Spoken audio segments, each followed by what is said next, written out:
Hi, chat. How's it going? It's me, Toxic. You guys miss me? I missed me. I miss streaming. It's been too long. It's been what? 2 weeks, maybe? Maybe a little bit longer? Because I was doing my Let's Plays, which I'm going to change the format of. I'll get to that.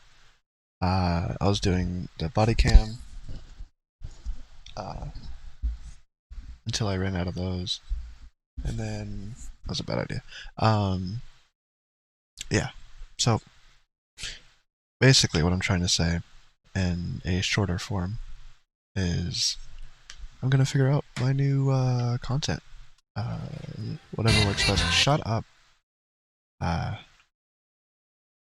gonna try and come up with some sort of schedule-ish type of thing that will work best with me, because I need one. Speaking of needing things, this Karl Jobst stuff is kind of insane. He needs help. Like, he needs a lot of sleep. Or sleep. I was reading JFA's thing. He needs a lot of sleep. Jesus Christ. Thank you for the birthday. Not thank you for the birthday, you're not my mom, but thank you for the happy birthday. I appreciate it. Sleepy time? Shut up. But yeah, this Karl stuff is insane. I don't really follow it. Like, the only thing I know, I saw the verdict like a month or so ago, and then I saw he didn't appeal in time, and also what was the last thing? He didn't appeal in time. Just the Billy Mitchell tweets. How he's just like taking his victory lap like every other day. It's insane. Thank you. I appreciate that. You guys are great for the birthday wishes. But yeah, so I want to start with this wild video that I knew came out, but I never watched it. From Karl after he lost, right? He basically goes, he's like, yeah, well, we lost, and people were mad at me because of this, but here's actually my new way of forming my version of the truth. Uh, like, I guess we should get this out of the way. I don't like Karl. I know some people do, some people don't. I just think he's one of those people who pretends to know everything, and then he has unfortunately become a victim of the situation he's in now because he doesn't know shit, or he doesn't know as much as he pretends to know. So yeah, we're gonna throw it over here. We're gonna watch this video he uploaded after he lost, and then I want to watch this other video about the situation, but from a lawyer's perspective, and how it could potentially affect other YouTubers, which sounds like a stretch. I don't know, but maybe we'll see. On the 1st of April, I lost my lawsuit against Billy Mitchell, and I forgot. Okay, first of all, that's too fast. Second of all, I forgot it was April 1st, so that's funny. I watched part of this video, and I was like, wow, I have a lot of thoughts in my head, so I should probably react to this. That's why we're here. I was either going to stream today or tomorrow. I figured we'll start today, we'll see about tomorrow, but should be back. We'll do locale catch up and stuff this week for sure, and then we'll go from there. Anyway, so April Fool's Day, he loses his court case, and he has to pay hundreds of thousands of dollars, like $400,000 plus. the judge has ordered me to pay $350,000 in damages, plus interest. He goes without saying Plus this is not the interest is insane. result I wanted or expected, and it's honestly quite shocking. Personally, I disagree with the judge's decision, and so I'm currently... Okay, no shit. Like... Yeah, you know what? I agree with the judge. I should pay $350,000. They're right. You know, no big deal. Personally, you know, I disagree. I got a bone to pick with that judge. By the way, I have this new Prime flavor. I haven't tried it yet, but I am very curious. I know a lot of people don't like Prime. It's pretty good. Pretty good. exploring any potential avenues for appeal. An appeal may stay the judgment on application until the appeal has concluded, which might result in several outcomes. The appeal could be dismissed and I would be ordered to pay the original judgment. The judgment amount may be lowered if the court finds it excessive, or the judgment may be overturned completely if the court finds error. That's a weird aftertaste, though. This is what threw me off, too. And if anyone knows more than I do, feel free. I wonder if... I think Peepaw has been following this. Shocking. Did you guys see my Becky throw fart? Sorry you guys had to be subjected to that. Yeah, shocker. Like, fuck, what was I about to say? It seems like he was looking to appeal in this video, right? But I guess he just didn't do it in time. I don't know. Yeah, he brings that up too. He didn't show his face at all in this video. That's well, I don't really have much room to talk, but for someone like him, he's doesn't want to show his face in defeat. It's a move he took. It's like, yeah, I'm sorry with the Minecraft gameplay, but I just don't want to show my face right now. I'm sad. Errors of law have been made. This entire process can take up to a year or longer, so as it stands, this remains an ongoing battle, and it's not a battle I hope to give up easily. This has been very upsetting, but truthfully, losing a court case he didn't appeal, so I don't know what's going on there. The end of the world, even if it is to Billy Mitchell. It sucks, it's not what I wanted, I know it's not what many others wanted, but life will go on. Unfortunately for me, something else has happened that has been far more upsetting, and far more difficult to deal with. Many people are upset and angry with me, as they believe I have misled them and lied to them about the nature of the law. Really? You think that's worse than paying $350,000 plus interest? I'm sorry, guys. I'm sorry. Alright? No matter what you guys think about me, alright? If I have to pay somebody $400,000, that's going to be a bigger deal to me. I'm not going to lie to you guys and say that, no. Alright? Because you know what? Unless I'm some crazy big YouTuber who I know I can make that money back, like, I'm sorry. Like, I got to figure that out first. And then, we'll go from there, chat. We'll go from there. Lawsuit. Some even go as far as saying that I intentionally lied to the public to scam people out of their money through my GoFundMe. Mostly, people are upset because they believed the trial was about me accusing Billy Mitchell of cheating, but it turned out to be something else. That's how you painted it, pal.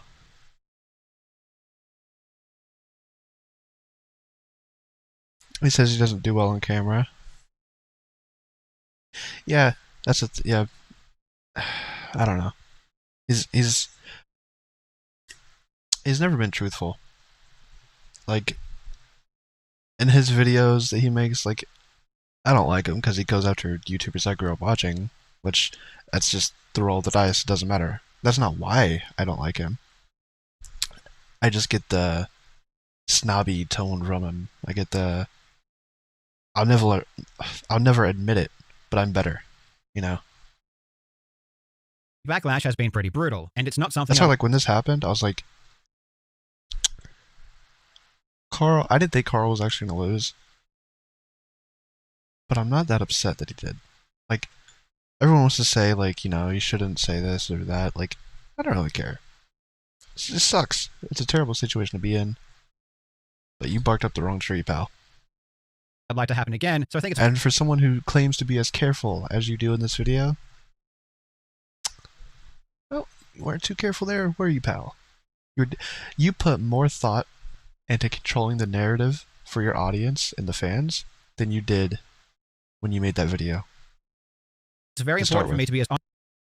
You put more thought in controlling your audience than you did in the video you made. Honest and transparent as I possibly can. I'm going to go through the entire timeline as it happened so that you have as much information as possible. At certain points, I'm going to have to combat things that people have said about me that aren't true. But that doesn't mean I didn't also make mistakes and that there also aren't valid criticisms. I hope to address criticisms that I think are wrong and those that I think are highly honored. Right. And I apologize about the generic Minecraft footage, but I just don't do well on camera. So this will have to do. Yeah, that's what I'm saying. Like, this will have to do. Sorry for the generic Minecraft game. On the 26th of May, 2021, I released a video titled, "The Biggest Comment in Video Game History Strike Again." In that video, I discussed 2 new lawsuits that had been filed by Todd Rogers and Billy Mitchell. At the end of the video, I outlined all of the various lawsuits Billy Mitchell had filed against others. And when I came around to Billy's lawsuit against the YouTuber Apollo Legend, I said these words. He also sued YouTuber Apollo Legend for $1 million. I haven't spoken about this publicly, but this lawsuit ultimately ended with Apollo giving in and settling with Mitchell. He was forced to remove all of his videos about Mitchell's cheating and paid him a large sum of money. This left him deeply in debt, which required him to find extra work. But with his ongoing health issues, this was all too much of a burden, and he ultimately took his own life. Not that Billy Mitchell would ever care, though. In fact, when Billy Mitchell See, thought that's a Apollo died wild earlier, thing to say. Not that you would care, though. Hold on. burden, and he ultimately took his own life. Not that Billy Mitchell would ever care, though. In fact, when Billy Mitchell thought Apollo died earlier, he expressed joy at the thought. The lawsuit against Apollo was just as frivolous. Well, that's still a wild thing to say.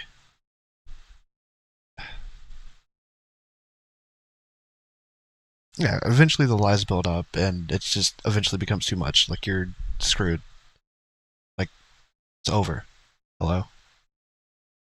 Frivolous as the rest, and Apollo definitely would have won in court, but again, he was extremely ill and couldn't handle the ongoing stress. This was inaccurate because the settlement terms did not involve Apollo Legend paying Billy any money. Even though this claim did turn out to be false, I believed it to be true at the time. I had been personally told there was a cash settlement, which numerous others said they were told as well, and this was also stated by multiple Reddit users, with one of them even claiming to have spoken with Apollo directly. Obviously, a Reddit post isn't usually very credible, but this person— That's wild. I'm not gonna lie, bro. Hold on. Hold on. I had been personally told there was a cash settlement, which numerous others said they were told as well, and this was also stated by multiple Reddit users, with one of them even claiming to have spoken with Apollo directly. Obviously, a Reddit post— Yeah. Look, okay, look. He's gonna try and cover this like, well, they knew inside information, so clearly they must have been somebody important. That's a wild way to judge things. You're on Reddit, pal. Like, I don't use Reddit. I've gone on there a couple times. I take everything I see on Reddit. Grain of salt. I would never use it in any slightly significant situation. Ever. Post isn't usually very credible. I don't care about the context. But this person made these comments and was talking about the settlement before the settlement was even public, which implied to me that they knew what they were talking about and it was trustworthy. And to the idea that Apollo Legend— How is that trustworthy? Just because they know— look, there's a lot of people who know inside information about a lot of different things. That doesn't make them good people. may have paid Billy Mitchell a large sum of money was already out in the public. In a 2020 EasyScape video, he said this. Like I mentioned at the start of the video, there's a good chance that Apollo had to pay Billy a large— This guy talks about how careful he is, but he's like using Reddit for sources. amount of money in the settlement, and rumors online suggest it to be anywhere from $10,000 to $50,000 if this is what happened. The important distinction, however, is that EasyScape did not claim this as a fact, but rather that it was just a good possibility. And I will need to point out that despite EasyScape thanking me in the description of this video, which people have then used to falsely claim that I went after Apollo Legend in some way, I had absolutely no input on anything he said regarding Apollo Legend, and I had no idea what he was going to say prior to the video's release. I had only simply provided him with some legal documents and information regarding the Todd Rogers and Billy Mitchell lawsuits, and EasyScape proactively reached out to me and allowed me to post his statement confirming this was the case. With all of the corroborating evidence I had, I believed at that time that Apollo Legend did pay Billy Mitchell money in the settlement, and this was not something that I merely fabricated or constructed myself. In Apollo Legend's goodbye video, which I won't replay here out of respect, he confirmed that he had health issues and that he had unpaid debts which he did not want to pass on to his estate, and he asked people to donate to his GoFundMe because of this. As a fellow YouTuber, I also know how much money Apollo was making on his Billy videos, which was money that he would also stop making due to having to remove these videos from his channel. And of course, you don't need to be sued to realize that being sued is an extremely stressful thing. And especially now after being sued myself, I can only say that you cannot imagine the stress this puts on you until it happens. Apollo himself even admitted this in a Discord message, and I can only assume that the other things he's referring to included his health issues. To be clear though, I never said Billy caused Apollo's suicide, nor have I ever believed that. No one is responsible for Apollo's decision other than Apollo. If you read my words carefully, I simply laid out a sequence of events that happened one after another. Sorry. I said there was a lawsuit, I Apollo's— muted the wrong mic. There's a lot of damage control going on here. Chat. Yeah, he's completely— you're on the nose. Manipulating 101 right here. He's been trying to do it. Like, he couldn't manipulate before. Or he did, but it got exposed eventually. Because people dug in and found out what the lawsuit was about eventually. Right? So he tried to manipulate that situation. Right? Now, he's trying to do cleanup. And he's trying to manipulate this situation. But like, no, it was about this the whole time. And then it's just wild. This guy sucks. He's the worst. He's literally one of the worst. I hate him. settled, he was in debt, though I was incorrect about the cause of the debt, he needed extra work, and he had ongoing health issues. Then I said this was all too much of a burden, and he ultimately took his— Did I say I think I forgot. K-Huck, thank you for renewing your membership. 18 months is a long time. Holy shit. It's a year and a half. That's wild. Thank you, Caleb. His own life. I deliberately used words like and but to connect these events. I didn't use words like because or as a result of. I was also very careful to mention Apollo's pre-existing health issues as a major factor. When I said this was all too much, I was clearly referring to multiple things together. The debt, the extra work, and his health issues, all simply as existing, not as causative factors. I never stated that Mitchell's This guy's lawsuit going into like conjunctions and sentences and shit. I used words like and but, not because. Like, nah, I don't buy it. You weren't thinking that much whenever you wrote this, your script. It's not it is, but it's not, people. I'm not going to say I'm not being biased right now, but you can't say these aren't valid points, right? Like, my points right now that I'm making are very valid. Granted, some of them I might be putting a little more weight to than necessary, like the Reddit thing, maybe. Like, he legit pretends like he's like a genius, and he's like all methodical and careful, and like, shut up.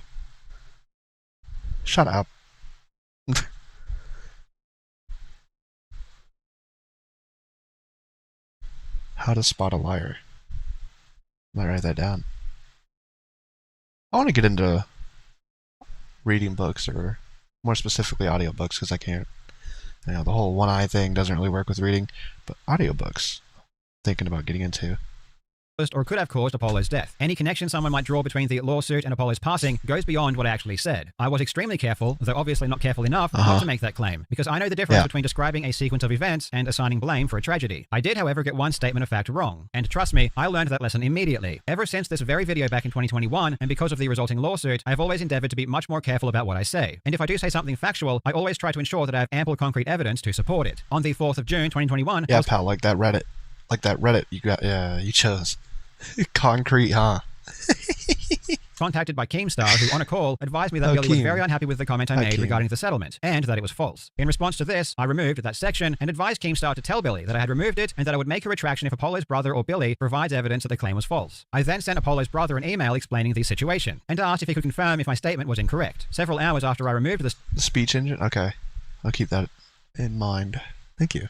Statement from my video, Billy posted to his channel a response video. In it, he stated that my claim was wrong and that I was accusing him of murder. May 26th, Jobst released a video downright loaded with false defamatory statements. The most heinous accusation related to Apollo's passing. Well, this guy knows how to speak. Heinous and loaded. Like, holy shit. This guy's... In the video, Jobst outright states that I drove Apollo to suicide. In his words, he may as well have just said murder. Several days later, I received a concerns notice from Billy's lawyer. This is a legal document that you must send to someone before you sue them. Bro, I'd be fucking terrified if someone made that video on me. Defamation. It's the first step in the process. It needs to outline the words of which they complain, what they imply, and why they are false. I didn't take this seriously when I received it, because it wasn't the first concerns notice. You didn't take it seriously. I thought you were methodical and like, what's going on? You're like, good. And take it seriously. That Billy had ever sent me. A year earlier, Billy had sent me a concerns notice after I called him a cheater in a video about Guinness World Records. This was just after they reinstated his fake world records. The concerns notice was ridiculous, as obviously Billy is a proven cheater and everyone knows this, and it falsely claimed that I implied he was a criminal because I suggested that he may have paid Guinness to reinstate his scores, even though paying Guinness to adjudicate world records is literally their business model. And during this time, Billy was suing multiple entities for telling the... That's crazy. That's a little insane. Truth that he is a cheater. So there was no reason for me to believe that his second concerns notice regarding Apollo Legend was any more trustworthy, and I assumed it was completely bogus and an attempt to silence me, just like all of his other actions. A couple of days after I received Billy's concerns notice regarding Apollo Legend, I re-edited my video to add back in my claims regarding the settlement. Again, I believed them to be true, and my efforts to avoid legal action by taking them down had failed. In the pinned comment of Billy's response video, he even said that removing the words or making a retraction would make no difference. Then that's fair, I think. Because I think that was the whole thing, like, everyone was like, oh, well, whatever. Because I remember that getting brought up by the judge. But no, that's... I don't know. Me and him are different. Like, if someone comes at me with a lawsuit, like, I'm out of here. Like, I'm not doing that shit. But that's still fucked. Like... days after I reinstated my claim... I don't think I would... Like, it's a fair thing to do. But I wouldn't make that move. Because I'm better than you, Karl. No, I'm just kidding. I received an email reply from Apollo Legend's brother. He confirmed that originally Billy had tried to get money from Apollo, but this greatly upset Apollo because he simply had no money to give. And ultimately, they adjusted the settlement, and in the final version, there was no money transferred. As soon as I received this email, I removed my claim from my video, and it has been gone ever since. After I removed the claim from my video, we responded to Billy's lawyers advising them that the segment was removed and that I would be issuing a retraction. Billy said this was not sufficient, and in the response from Billy's lawyer, they stated that proceedings were necessary. Despite this, I still planned on releasing a retraction, and in my video, The Greatest Feat in Video Game History, I included this segment at the end. Now, before I finish the video, I would like to take this opportunity to correct something that I said in a previous video. Back in May, I talked about the new lawsuits filed by Todd Rogers and Billy Mitchell. In that video, I made the claim that Apollo Legend paid money to Billy Mitchell as part of their settlement. I would never make such a claim unless I had very good evidence to support my position. In response to this, Billy Mitchell released a video accusing me of lying and claimed that no money was exchanged. He didn't provide any evidence to back up this claim, nor did he attempt to get in contact with me to clear up any misinformation I may have had. However, I did investigate further as I would never want to provide false information to my viewers. I reached out to a member of Apollo's family who graciously agreed to clarify some details. Well, clearly, if you have to investigate further, it's not that concrete, is it?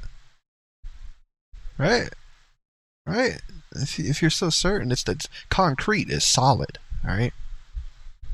This is a little muddy here, Karl. According to them, despite Mitchell's best efforts, Apollo Legend would not pay any money, and in the final version of the settlement, there was no clause indicating that he was required to do so. Therefore, the statement I made in that video was almost certainly incorrect. I sincerely apologize for providing false information, and no matter what kind of relationship I have with Mitchell, as I do you not believe should. That it was not very concrete of you. That was very muddy. Was it clear as mud? Muddy, nonetheless. is ever justified to lie. Sketchy moves there, Jobst.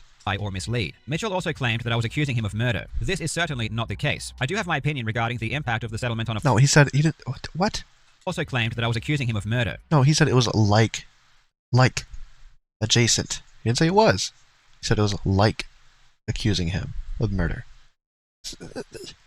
Where's this concrete stuff you're talking about? You're like, oh yeah, he said accuse him of murder. No, he said you accuse him... It might as well have been murder. Jesus. Jesus.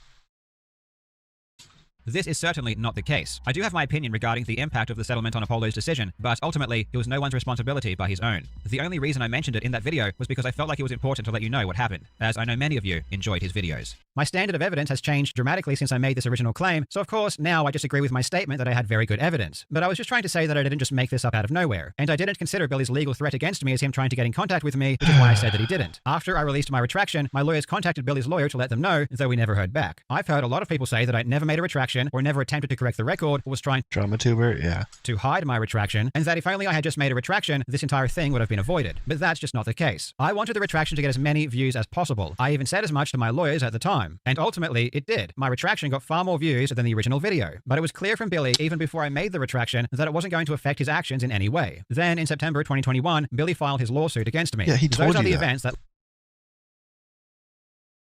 Like, he told you originally the retract, like, if you go through or whatever, it would make no difference. So why would you think that would make it? Like, he's already made up his mind. And if you know he's, like, trigger happy on lawsuits, like, you should know it's coming. I don't know. that led up to the lawsuit. But if the lawsuit was apparently just about my claim of... Again, I'm not in this situation. I'd probably handle things differently if I was in this exact same situation. Oh my god, I cannot do English. Holy shit. Yeah, no, I don't understand. About the Apollo Legend settlement, then why did many people believe that it was about allegations of cheating? There are multiple reasons, and yes, I am one of them, but it wasn't... Because you're the main one, pal. It wasn't just my YouTube audience who thought that. It was even news outlets. In fact, they were playing segments on national news about how Billy was suing me for cheating. A bitter war of Donkey Kong has exploded with controversy over a high score. What a headline. What a what a hook. Oh, way to hook you in. Taking it all the way to a Queensland courtroom. An American video game champion is suing a Brisbane YouTuber over cheating claims. And they didn't think that because That's just one of the many things I don't understand. Shut up. Shut up, people. Go to bed. told them or because they watch my videos. They ran that story because of the arguments that were being made during the lawsuit and the nature of the pleadings. In Australian defamation, you must look at the entire publication. If I publish a video, Billy doesn't get to just extract a single paragraph and ignore everything else. In the video where I made those claims about the Apollo settlement, I also claimed that Billy was exposed for cheating. I claimed that he was banned for cheating. I said that he abuses the legal system to force people to acknowledge his video game scores. And I said that he expressed joy at the thought of Apollo Legends' death, because he did. I mean, I even showed in that same video text message. It's like Roman Reigns forcing them to acknowledge him, but with court. He's the court version of Roman Reigns. Where Billy said he would try his hardest not to smile and giggle if Apollo Legend was actually dead. So as part of Australian defamation law, there is a concept known as contextual truth. And this was one of my defenses. My defense states that because I made those other claims that both hurt Billy's reputation and were true, Billy was harmed anyway, and the words he complained of didn't harm him any more than he otherwise would have been. And in response to these other claims, Billy denied them all. He denied that he was exposed for cheating, he denied that he was banned by Twin Galaxies, he denied that he abuses the legal system, and he denied that he expressed joy at the thought of Apollo Legend's death. And because he denied those extra claims, the breadth of arguments during the lawsuit expanded to include those as well. And the media evidently latched onto the cheating claims because Billy was denying those, and that was his main reputation. So on one hand, the reason Billy originally sued me was because of Apollo Legend, but on the other hand, because he doesn't get to just isolate that one paragraph and ignore everything else in the video, the cheating allegations, along with other more serious claims, became involved. And also, well, I mean, to be fair, right? This isn't anything on Karl, but like, headlines, it's like, former Pac-Man champion, once person dead, or YouTuber who covers cheating scandals has Billy Mitchell in his scope, like, or however they worded it, whatever. Like, I don't care about the champion, alright? I want to hear about someone coming after the champion. I want the drama. Ultimately, the judge did agree that those other claims were made and that they were substantially true, though in his opinion, they weren't more serious than the claim Billy was suing over, which I personally don't agree with. In my personal opinion, I think expressing joy over Apollo Legend's death is far worse than any implication that the eventual settlement of Billy's $1 million lawsuit against a young YouTuber who had major health issues and no money and who was just expressing the truth might have contributed in some way to his decision to end his life. After Billy filed his lawsuit, I released a video in September 2021 titled "I'm Being Sued and Cancelled," where I announced that I was officially being sued. In that video, I specifically state that I'm not going to talk about what the lawsuit was about. Normally, I'd give you a full breakdown of this kind of thing, but because this one involves me, I'm going to keep my cards a lot closer to my chest. What I will tell you is that I am being sued for defamation, and the amount of damages being sought is $450,000. I will definitely be giving you updates as we go, but I don't want to give out too many details or strategies before I use them in court. After this, I didn't talk about my lawsuit at all for over a year, and during this time, news outlets were posting articles about how Billy was suing me for cheating. Again, this... Chat, this, off topic again. This fucking sour prime thing, it's tasty. The first, like, half second. Weird aftertaste. Not a fan. I think it's a new flavor. Sour something. I don't know. It wasn't because I said this. I wasn't even talking about my lawsuit at all. These articles were being written because reporters were reading the court documents where these issues were being argued. And I wasn't going to go out of my way to draw attention away from the cheating allegations either. Part of my defense was that Billy, more than anything else, has a reputation as a cheater. And when you think about Billy Mitchell, people don't think about that one brief claim I made in a video in 2021 and then retract it. All right, so, look, I just wanted to get through this first part, so we have a little context going into this other video I found. So let me swap over this one. Yeah. Okay. So this is the video that popped up in my recommended, and I want to go through it. So we have a little bit of context. I don't really care about hearing him defend himself for the next year. So I want to understand where this video goes, because it seems a little clickbaity, but at the same time, I could definitely see how this could become a bigger deal. But yeah, YouTube, when YouTube stuff gets into court and something goes a certain way, we all freak out and get scared. I don't know what Billy has spent so far, but based on the poor quality of work by his lawyers, it's probably less than half of what I've spent on mine. And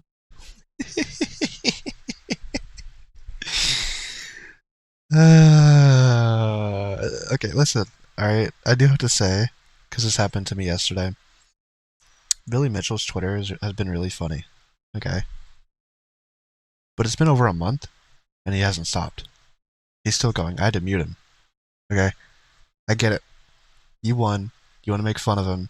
He was very egotistical, very cocky, going through it. But come on. I had he's the newest addition on the mute list on Twitter. Sorry, Billy Mitchell.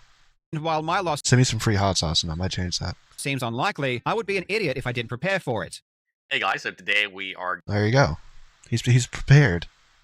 He knew this day was coming. going to look at exactly where Karl Jobst went wrong. Okay. I think he did not respect the legal process or how difficult it could be. When I go on Reddit, Well, no shit. He was constantly blabbing on YouTube about his court case and, just... it seems like initially he thought Notch would pay for everything. And initially that's what Notch said as well, and even hooked them up with the manager who was paying for at least 3 months of legal fees, according to Karl Jobst. So Billy Mitchell's lawyer has contacted me. This is very exciting. Laugh out loud. We are going to war soon. This will be an amazing experience. Can't wait to share this with you all. Now, who would say this? Who would actually want to be sued? The answer is nobody. But if you Thanks. had a YouTube channel and you knew that you would get millions and millions of views by covering this lawsuit, because it's a very interesting lawsuit, I have to say that much, and you don't have to worry about your legal fees being paid, then perhaps you are very excited about it because it is an experience that you yourself are not paying for. Your fans will eventually go fund me some of it. And at the end of the day, he still has fans in his Discord channel. I do want to mention that his YouTube videos have not broken 500,000 views. Typically, a Karl Jobst video will break 1 million views or get very close to it. And I will see He lost a lawsuit and his views are going down. Oh no. time goes on if they accumulate more views. Oh but it no, chat. doesn't look He's great at fucked. this moment in time. No, it's still a lot of views though. He's fine. It's not $350,000 money, but he'll get there. The audio clip that you listened to was Karl making fun of Billy Mitchell's lawyer, the lawyer Oh. who scrubbed your ass in court. He beat up Erzcat, who is the #1 Karl Jobst fan, will even say this. I think that's a genius strategy. You know what? I don't know. I don't know the ins and outs of how that would happen. If I was a what would it be, prosecutor? Yeah. If I was a prosecutor, I would pretend to be the dumbest person all the time in every case. And then once we get in that room, I'm going to make you think I'm unprepared. I'm going to make you think that I'm all like caught off guard and didn't sleep the night before and, just struggling to get through the day. And then I will fuck your shit up. I will destroy you. But I'm not going to college for 10 years, so I'm good. Right? That you did not have a good lawyer, Karl. How did you get your lawyer? Karl was very, very adamant that his lawyer was great because it's a lawyer that he got when a billionaire was paying for it. That may make sense to like somebody who doesn't have any legal experience, but also claiming that Billy Mitchell's lawyer costs half as much as yours as kind of an example why you're going to win in court is laughable, right? The fact that Billy It's Mitchell's very lawyer laughable. I'm laughing right now. absolutely wiped you guys out in every conceivable way. You lost. Sorry. You presented yourself incredibly poorly in front of the judge, and I don't know what type of training they provided you, of any training, but that presentation did leave a very bitter taste. That being said, when you have a situation where you're making fun of another person's lawyer because they're being paid half as much, but you yourself, your legal fees are out of control, my dude. Like outside, Bro, it's like the Cleveland Browns making fun of the Ravens, right? I gave them my wrestling reference. Now I gotta give football references, right? The Browns have no fucking clue what they're doing. Ever. And the Ravens are just the best. Usually. Except for playoffs, but, they try. Hey, Nintendo Mail, how's it going? Here we go again. Shut up. Go eat a taco. legal fees are more money than anything else in this case. Any independent element of this case, there's only your legal fees.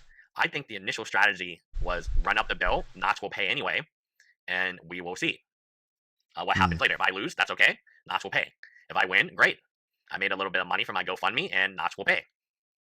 But what if Notch doesn't pay? What if there's a world where Notch doesn't pay? I think going after somebody else's attorney this early on by saying that he's not a good attorney because he costs half as much is really childish and a complete misunderstanding of the law or the legal system. Your attorneys milked you for every penny, every cent. Your attorneys lost literally all they could lose. The judge said, if I could give them more damages, I would give more aggravated damages. And the only reason I didn't give the $400,000 out of $400,000 instead I give $300,000 was because those are reserved for the most extreme cases of defamation, which this clearly is not. Now, if he does not appeal, Karl Jobst has done the entire country of Australia a disservice because he's basically set precedent that, yes, you can sue a YouTuber for defamation in Australia, specifically Brisbane, and you can win. And when you win, they're going to cover your legal fees. Is that... Was that all this video was going to be? Is that if he doesn't appeal, he set a bad example? That this could happen to anyone? No shit! I thought you had more than that. To be fair, I paused, so maybe he does. So all this defending and everything that Karl Jobst stood for initially... Great job, lawyer. I could be a lawyer. ...has been absolutely offset by the fact that he lost. Now, people are like, oh, what's the difference between losing and winning? It's a big difference. And you can listen to Karl Jobst himself describe the big difference in losing and winning. If you settle, then this case does not become precedent, right? Where something can refer back to this case. That is not Speaking Karl. of cases, did you guys see that Diddy's case started today? I don't know what all they did. I don't know if it was being streamed. I don't think it was being streamed anywhere. It'd be kind of wild. I want to watch it, though. I want all the updates. I don't know where to find it, though. Karl wanted to force the issue. He was very, very excited, incredibly excited to tackle Billy Mitchell and win. Not only did he not win, he lost for every YouTube creator in Australia. So if any YouTube creators in Australia defame any American, sorry, John Swan, the outcome, is going to be based on Karl's own legal trial, which has not been very good for the YouTubers making the video, or the critical of the individuals. So again, never underestimate your enemy. Never make fun of them like this. This is a very poor case, in my opinion. So as a whole, any incorrect claim I may have made didn't cause any extra damage. There are multiple barriers that Billy has to get through in order to be successful. He has to show that something that I said wasn't true and that it was defamatory. He then needs to prove that his reputation was damaged by that specific claim and has to prove those damages. From my oh boy. side, I'm going to argue that what I said wasn't defamatory, that Billy's reputation was already terrible, and that I said so many damaging things about him that were true and that I can prove that even if he did show that one thing I said was wrong, it didn't make a difference. So it turns out that all you do have to... this guy's saying all of this. He's like, so here's what I'm going to do in court. Yeah, pal? You got the smart people on your team, and Billy Mitchell has all the retards, and you're just going to go out and show your hand? Oh, here is what I'm going to do. Oh, okay. Prove is one thing you said is wrong, and it does make a big difference. You can say 99 things that are correct about someone, but then one statement that is wrong and verifiably wrong. I am still shocked that Karl Jobst's attorneys, his very expensive attorneys, did not tell him this, that you don't have to defame a person 1,000 times to get sued and lose. You only have to defame them once. And as long as that particular imputation is provable, you will lose in court. So this idea that Karl had... I have big rich lawyer. Must be good. Couldn't possibly be bad. That's where he's damaged Billy's reputation by saying all these things that are true, probably in his mind about the alleged cheating allegations, isn't the legal... The problem with Karl is he thinks he's like a legal expert, and what he's stated here is just factually incorrect. And this is one example. I can pull up maybe dozens more examples where the most resounding example being he does not know the difference between a legal concern and a lawsuit.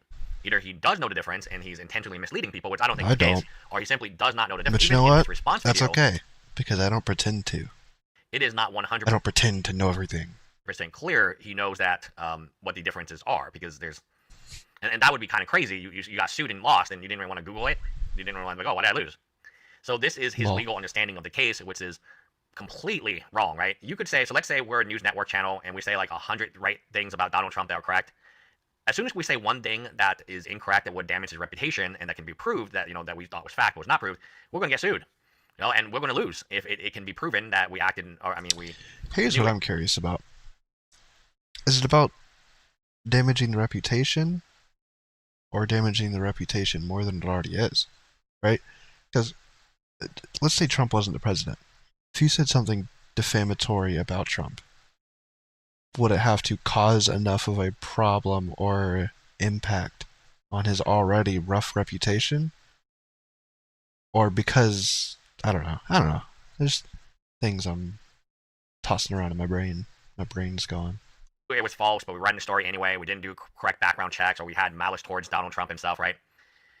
I just feel like this is a complete misunderstanding of Karl Jobst, of the legal system, and the fact is he had his lawyer and all of the evidence, and a judge will give his ruling and opinion on all of these issues. So if a judge rules that Billy was exposed for cheating, this... You're listening while playing game? What game, Midna? Are you playing Oblivion, like everybody else? Are you playing Animal Crossing, for some reason, 5 years later? Are you playing... That's not how it works in America? Okay. Well, I have no idea. This opinion will be cemented in writing and will carry a lot of weight. If Billy loses this lawsuit, the judge's opinion is going to be very damaging for him. So as to cause financial loss. That's okay. So in reverse, if the judge's opinion is that you are an ass, Karl Jobst, Baldur's Gate. Okay. would that be damaging Nice. to you? And the answer is yes. You can tell by the viewership. We actually covered the decline of the completionist, and what Karl Jobst is experiencing in terms of viewership is very similar to the completionist. Now, Karl has made his number one videos, or his videos that have done very well, and that caters to the YouTube algorithm, have been drama-related videos. They have done, got millions of views, and they bring in other people to his channel who may not be interested in speedrunning. So the speedrunning Could you imagine? I know people were joking about this like a month ago, but now that the appeal is over and it's ran its course, if the completionist sued Karl, holy shit, he would win. He'd win too. 100% he would win. There's no doubt in my mind. If he won that one, like, think about the damages that the completionist could show. Right? If it's just that easy, like, it's like, obviously it's not, but I don't know. I feel like he has a case for sure. It's much larger than I expected it to be in. But there's also a lot of people. It wouldn't just be Karl, but he would win against Karl because Australia's weird. A great community, but it's not. It's still a niche community within gaming. So it's a large community, but it is still a niche community within gaming. Billy Mitchell, you bring in the legal people, you bring in the coverage of random critical commentators like Moist Critical and so on. Then the drama YouTubers, if you will, because at the very core it is about drama.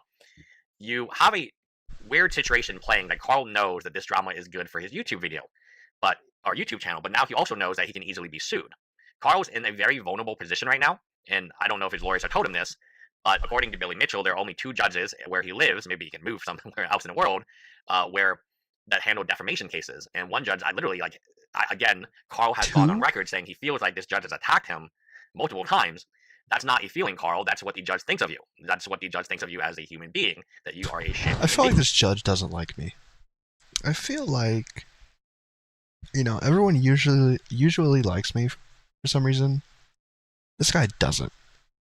And I don't like that. I don't like that he doesn't like me. It's almost like he's called a judge, and he's supposed to judge people based on laws. I have no idea. I'm just fucking. It's wild though. This judge doesn't like me. Being right. That's the judge. I can read it to you, and we can come to that conclusion that the judge was not very impressed by your behavior, your overall attitude. And that's what I'm saying about Karl. His attitude towards the whole legal system is very bad. So in this video clip, he's talking about, we got Billy Mitchell, and it's important for a judge to have their opinion. Well, what about the judge's opinion on you, Karl? Like, if you are so adamant that it's so important that the judge put it in legal writing, how they feel about Billy Mitchell, and he's a cheater, and again, completely not relevant here, to the case at least, then what about you? So, rules for thee, but not for me, right? I've never seen somebody so excited. Here's Karl Jobst himself. Hi, I just want to say I'm sorry my dealings with Mitchell keeps popping up here. I know some people find it annoying. I feel bad for those who are irritated by it. For everyone else, I'm extremely confident in this. I have plenty of support, and this will be hell for Mitchell. The overall story that's coming out is that Karl did it for fame and money. He was so confident, bro. He has had all the confidence in the world. Holy shit. He did it because he had a billionaire that would pay the legal bills up to the point that he didn't. He was very confident in these interviews. He was Bro, that's his only thing. He's like, I have expensive lawyer, I'm gonna win. Nothing else. It was just that. That's the only reason why he was confident. Until almost the very end, where maybe there was a shadow of a doubt. Since you paid 3 months of my lawyer expenses, can you also pay my my damages or whatever the fuck? Thanks, pal. Appreciate it. How long the verdict took. The verdict was considered exceptional based on they took much longer time than it should have took, or normally would have taken in that particular court. Overall, Karl's misunderstanding of the case, misunderstanding of the legal system, misunderstanding of how lawyers are, has caused him to lose. He was overconfident, and you should never be overconfident. He refused to settle, and that hurt him. See a real bona fide loss. Honestly, at this point, Billy's lawsuit against me is the world's last chance to see this epic defeat happen. If Billy loses to me, it will be devastating for multiple reasons. And perhaps the scariest boy. thing about this lawsuit is it seems like Karl Jobst never really gave settlement a chance. I know there was that $3,000 offer that he had thrown That's out. his loss. It seemed like he just wanted I to don't beat care. Billy Mitchell, and that's not how this legal I don't system care. works. Most cases are, and that's my initial surprise when covering this case is how come it didn't settle. This is the type of case that would have settled, and in fact, you look at Billy Mitchell. Karl has a diagram. He settled a lot of his cases. So it's not that Billy Mitchell has never settled before. He's settled a large amount of the cases that he sued. And I would say, even on Apollo Legends specifically, the terms were not unfair to both parties, and both parties obviously have to agree to it. When you talk about Karl Jobst and his, in the book Moby Dick, Captain Ahab, is trying to kill this whale. But do you understand? Okay. Does anyone remember how Moby Dick, the ending of Moby Dick? No. Captain Ahab actually dies. Oh. So the whale wins. Dickhead. Right? The whale wins. Spoiler warning. I'm sorry, guys. Sorry, you just got Moby Dick spoiled for you. Me too. Tough world out there, chat. But you could also be Karl Jobst. I guess nobody really wins, but if you would take a winner, it would be the whale. When you are angry, when you're upset, and you're going to war, you call it a war. When you come and attack people's families, you come and attack their expert witnesses, and it's a totally separate case. You insert yourself as in a statement that you're an investigative journalism under oath in U.S. court. When Karl's not the only one. There's another character that if you guys like this video and you love it, and then we can Cat. Billy Mitchell in his recent tweet was asking who he should sue next. Right? That is his Twitter. So again, I don't know. I hope he doesn't sue anyone. Let me put that out there. That's all his Twitter's been for the last month. It's been screenshots of Karl Jobst tweets and his confidence, and then just been like, "Well, I'm the king of the world. Ooh, who's next?" Okay, all right, bud. All right, we get it. I hope he does not sue anyone. Thanks. I would say that in terms of if there was a candidate, and it turns out that I think the guy lives in the U.S., there is one dude in the middle of this who's provided evidence, who's been very anti-Billy Mitchell this whole time, and I do not know why they take it so personally. Understand this, it is very personal for both Karl Jobst and Cat. They have a obsession for 4 or 5 years. People think I'm obsessed. I covered the Anthony Farrar case for 2 to 3 years, and then it's over. He went to jail. He's in jail for a long time, and that's it. No, we're not going to really cover him or do much videos about him again.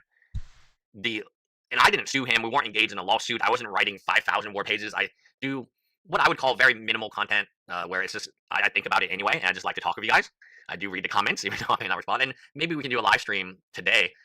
If Karl doesn't appeal, he's done an incredibly bad thing for the Australian YouTube community. He's lost the case. He's put the case under precedent. So Australians are fucked, but I'm good because I'm America and America's superior, right? Right. I'm good. That was a joke, chat. America sucks. It's not all it's cracked up to be, chat. It is pretty cool, though. Which means that any future case will obviously cite Karl Jobst's case, and given the way that Karl Jobst's case has panned out, where the YouTuber has basically won everything, right? Not the YouTuber, the person being defamed has basically won everything and won a ton of damage. I agree with Karl on this one. It's a lot of damages. It is a tremendous amount of damages. Maybe they can reduce the damages, but it is a tremendous amount of damages. Karl is not a hero, right? He is not a hero. He's not a shining knight. I wouldn't even agree with the judge that he's a shining knight with a broken lance. I would just say that he lost, and because he lost this type of case, he's a dipshit YouTuber who bit off more than he could chew, and that's it. It never should have gone to trial. That's it, pal. That's it. Trial. Just like me. I sit in my room, and I talk. I talk about things that don't matter in the grand scheme of things. My opinion also does not matter. Some people like to listen to my opinion. But that's all it is an opinion. I'll go on with my life for the next 60, 70, 80 years. Maybe I'll crack 100. Live my life. Do my own thing. But in the grand scheme of things, at one point, I was just a YouTuber. Sitting here in my room, talking about things I know nothing about. And it will stay that way. Because I'm not an expert on anything. Ever. I dumb. Smart people smart. Some people think they're smart, and they're not actually smart. And that is Karl. Karl Jobst. This type of case does not go to trial. Billy Mitchell does not go to trial or go to verdict. You cannot let this case go to verdict when you realize and he does realize at the very end there was a chance that he would lose. You can still offer settlement at that point in time. Settlement is never too late. In fact, the judge would rather prefer you settle. That way that their opinions are not appealable, right? It kind of like a safety net for a judge, right? Hey, you guys settled, but that's your stuff. This is very bad for people in Australia. I don't think Karl knows what he did. Karl has screwed over everybody in Australia. We're just going over the Karl Jobst lawsuit later than everyone else did. But because I wanted to listen to this lawyer's opinion about it. That's it. That's all you missed. Nothing crazy. We're not doing anything lolcow really today. That'll be all tomorrow or Wednesday. Who wants to make this type of YouTube video, this type of content, the critical drama content, because everyone now knows you can fly to Australia, have yourself a nice vacation, sue, win a bunch of money, and then win costs as well for your lawyer. That's what Karl proved. Anyway, let me know what you guys think in the comments below. Bye, guys. I think I expected more from this video, and I'm a little disappointed. For you being a lawyer, I don't know what I expected, to be fair. But, cool. A lot of us knew that. We know it sets a bad precedent for other Australians. Thanks. Australian gets sued over YouTube stuff. The other guy wins. Oh no, bad. Very insightful. But overall, not a bad video. I'm just being a little hard on it because I'm a dickhead. Let me see. What do we got next? Okay, chat. Here's something else that has been going on for a very long time. Okay? Put a 1 in the chat if you don't have YouTube Premium. Okay? Put a 1 in the chat if you get ads. Because I go back and forth, right? So on my computer, I use Brave. Don't have to worry about ads. It's great. Okay? On mobile, I use, like most people, I use the YouTube app. Okay? And I go back and forth with having premium and not having premium. Right now I do, but when I don't, okay, the things that YouTube advertises are ridiculous. Okay? All the AI ads, they're just promoting nothing at this point. I don't know how they're not doing anything about it and getting actual advertisements of things that matter. But there are so many scams and so many terrible, terrible things. I almost want to stop using Brave and get rid of Premium and stream just watching videos just to show how bad the ads are. Because it is unreal. Okay? Midnight agrees. See, here's what we're gonna look. I've seen this months ago. I've seen this, I think, even years ago. But Muda uploaded the video. Let me pull this up real quick.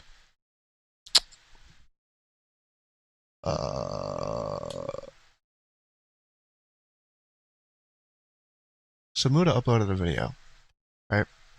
And he's talking about YouTube is promoting ad blocks, right? Does anybody remember, before we get to the video, seeing these everywhere? Seeing these everywhere? I'm giving away these 1,000 iPhones to random people that subscribe.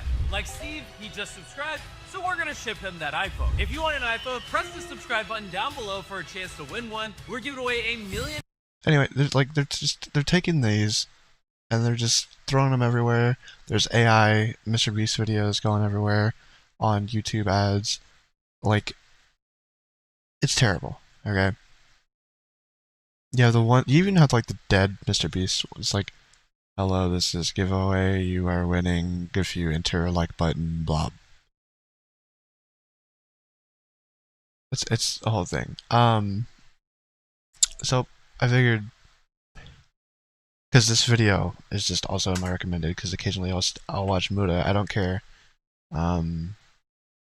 Sure, he's not liked by a lot of people now, but you know what?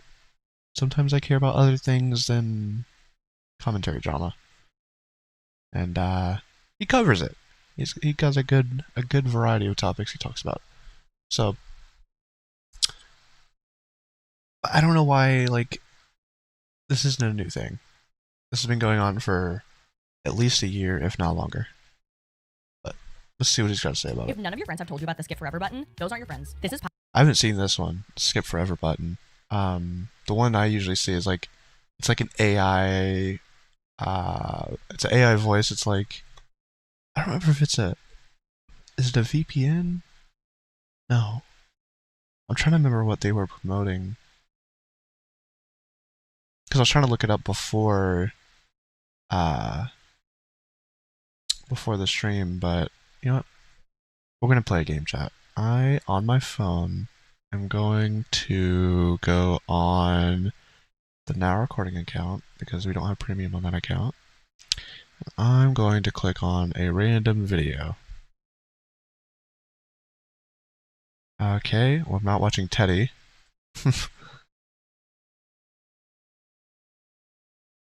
Alright, we'll click on this Chud Logic video.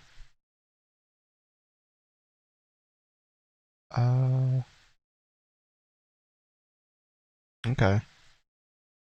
We didn't get it was some other bullshit ad. I'll try one more. One more. What can we see? Jesus. Alright, we'll click on this Nick video.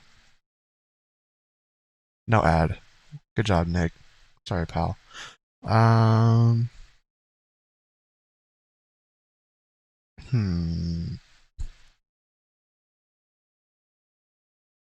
never look at Now Recordings recommended. Very random. Ooh. Okay. Alright, whatever. We're not getting another ad right now. I'm shocked. Thanks, YouTube. Either way, there's like all kinds of terrible ads on YouTube. I don't know what's going on. It's a shit show. And I'm surprised they don't have some sort of like other way of approving ads. Like their advertisement. How many ads do you have?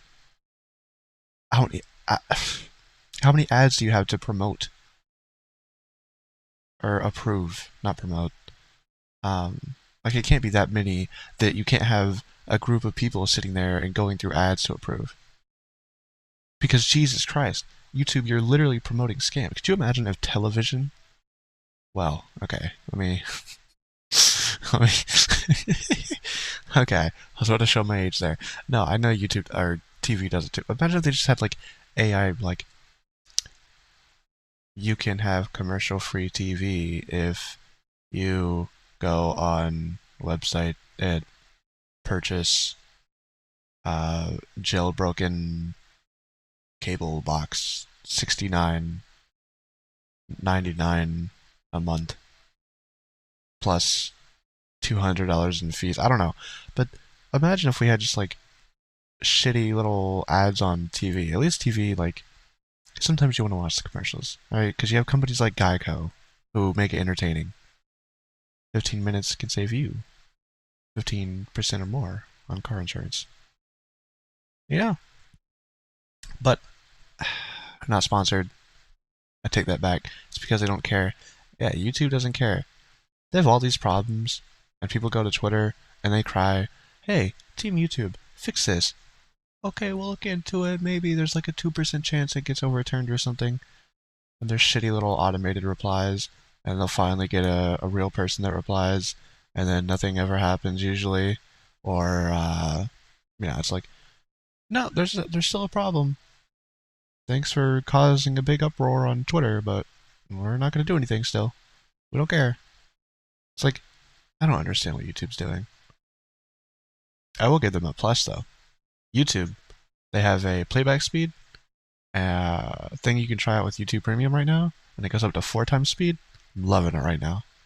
Greatest thing ever. Gets me through Locale Queens so much faster. Thank God. Pi, and if it sounds familiar to you, it's probably because you've seen their ads everywhere, especially this one. Oh, no way! You're teaching me how to block ads? Get out of here! You know, if anybody's going to teach my audience how to block ads, it's going to be me, okay? Now, of course, you've probably seen plenty of influencers like that, you know, basically advertise before a video. You've probably seen a YouTube pre-roll ad. If you don't have YouTube Premium, if you don't have an ad blocker, you're probably looking at the ads, okay? Now, no shade to the influencer we've seen in the beginning of this video. I really don't know who they are. I'm sure they don't know who I am, all right? It's a big pond. But generally, when I see any influencer take a ad deal or something, right, for something like, I guess, an ad blocker solution that is playing on YouTube, it blows my mind a little bit. Now, YouTube has been employed in a massive war against ad blockers for over a year at this point. Now, of course, before we continue into this video, I want to just straight up say, ad blocks are against YouTube terms of services, okay? When you block YouTube ads, okay, whether it be with an ad block extension or the Brave browser or your browser of choice that has a good ad blocker, you violate YouTube's terms of service. I just put my account in jeopardy. I lied. I'm using Chrome and no extensions because I'm good. But I am actually paying for YouTube Premium, unfortunately, so. Services, okay? So as far as YouTube's concerned, anytime you stop an ad from showing up, it's haram. It's haram, okay? It's not allowed, okay? Boom. And you know, even large creators like Linus Tech Tips, for instance, when he made a video called De-Google Your Life Part 2 Ad-Free YouTube, YouTube didn't really didn't enjoy it. They said, buddy, there might be an issue with your content. You might have violated YouTube's community guidelines. And I'm sure YouTube didn't appreciate the fact that Linus, one of the— When I was a kid, actually, you know what? Who cares about that story? You know what I have a problem with? When I didn't have YouTube Premium, okay? I would occasionally go to sleep to live streams. Live streams, I didn't really care about the topic. I just wanted background noise, okay? So, as much as looking back on everything, you know, it's whatever. But there was a time, for at least a couple weeks, I would go to sleep listening to Review Tech USA's live stream. Okay? I shit you, I have never seen so many ads on a video. I was legitimately getting them every 2 minutes. 2 minutes. Chat, I want you to know, when they are that consistent, when they are that often, there's a little button. There's a little button on the thing. It says there's an option to choose how often ads show up. There's aggressive, there's balanced, and there's whatever the light version is. And then there's an option where you can pick. It can be like 25 minutes, 18 minutes, 12 minutes, 6 minutes. I don't know if there's one lower than 6. But Jesus Christ, every time I was about to fall asleep, there was another ad. It was unbearable. Like, what was I supposed to do? I couldn't sleep. Jesus. Anyway, I don't know. I just wanted to complain about that. YouTube ads are a mess, though. I hate them. I hate them. The largest tech channels on the internet was freely teaching people, yeah, guys, you can make your experience a little bit more or less annoying on YouTube, okay? And obviously, YouTube would prefer that you get YouTube Premium, which if you can afford it, go for it, absolutely. But one thing that really aggravated me was that advertisement we saw at the beginning of this video. Now, I want to thank the Lord for Google's Ad Transparency Center. So if you ever find like an out-of-pocket ad on YouTube, you can go to the Ad Transparency website on Google, and you can just slap in the name of that actual advertiser, and as long as you filter it by like YouTube or wherever you saw it on the internet, or generally anywhere on the Google platform, it will show you all of these ads. So, oh shit. I need that for future references. I'm not going to look for it right now, but just to find all the shitty ads that I find. So this influencer wasn't the only one that was actually making it. This was a set of like 30-something videos with plenty of other creators that were doing ad reads for people about Pi Adblock. So, mind you, YouTube is fervently against, it seems, teaching people how to ad block YouTube, like what they did with Linus. YouTube says blocking ads is against their terms of service, yet YouTube is totally okay, it seems, with letting these people advertise. Because they don't care. I mean, make it make sense, okay? Now, thankfully, Linus it doesn't make sense. It doesn't at all make sense. It doesn't. None of this makes sense. Like, yeah, we're gonna raise the price every year or two. We're gonna have this war against ad blocks. Sorry, Brave, you're gonna have to keep trying to be creative, and they have, to be fair. I wouldn't know, but you know, the things I see on the internet, and you know, those little reviews that talk about the product. Like, yeah, Brave, and then I see them. You know, they tweet. They're like, "Nice try, YouTube." Ads still don't work, but you know, I would never download such a thing. But that is fascinating. I'd like to point out. pissed about this stuff too, as you could imagine. And he had this to say when he emailed one of the representatives over at Google. And this is what they had to say about the ad policy situation on Google. Okay, listen to this. Basically, so I sent that over to them, and they're kind of like, oh, well, Google's divisions have a lot of separation. So ads have a different set of policies compared to YouTube videos.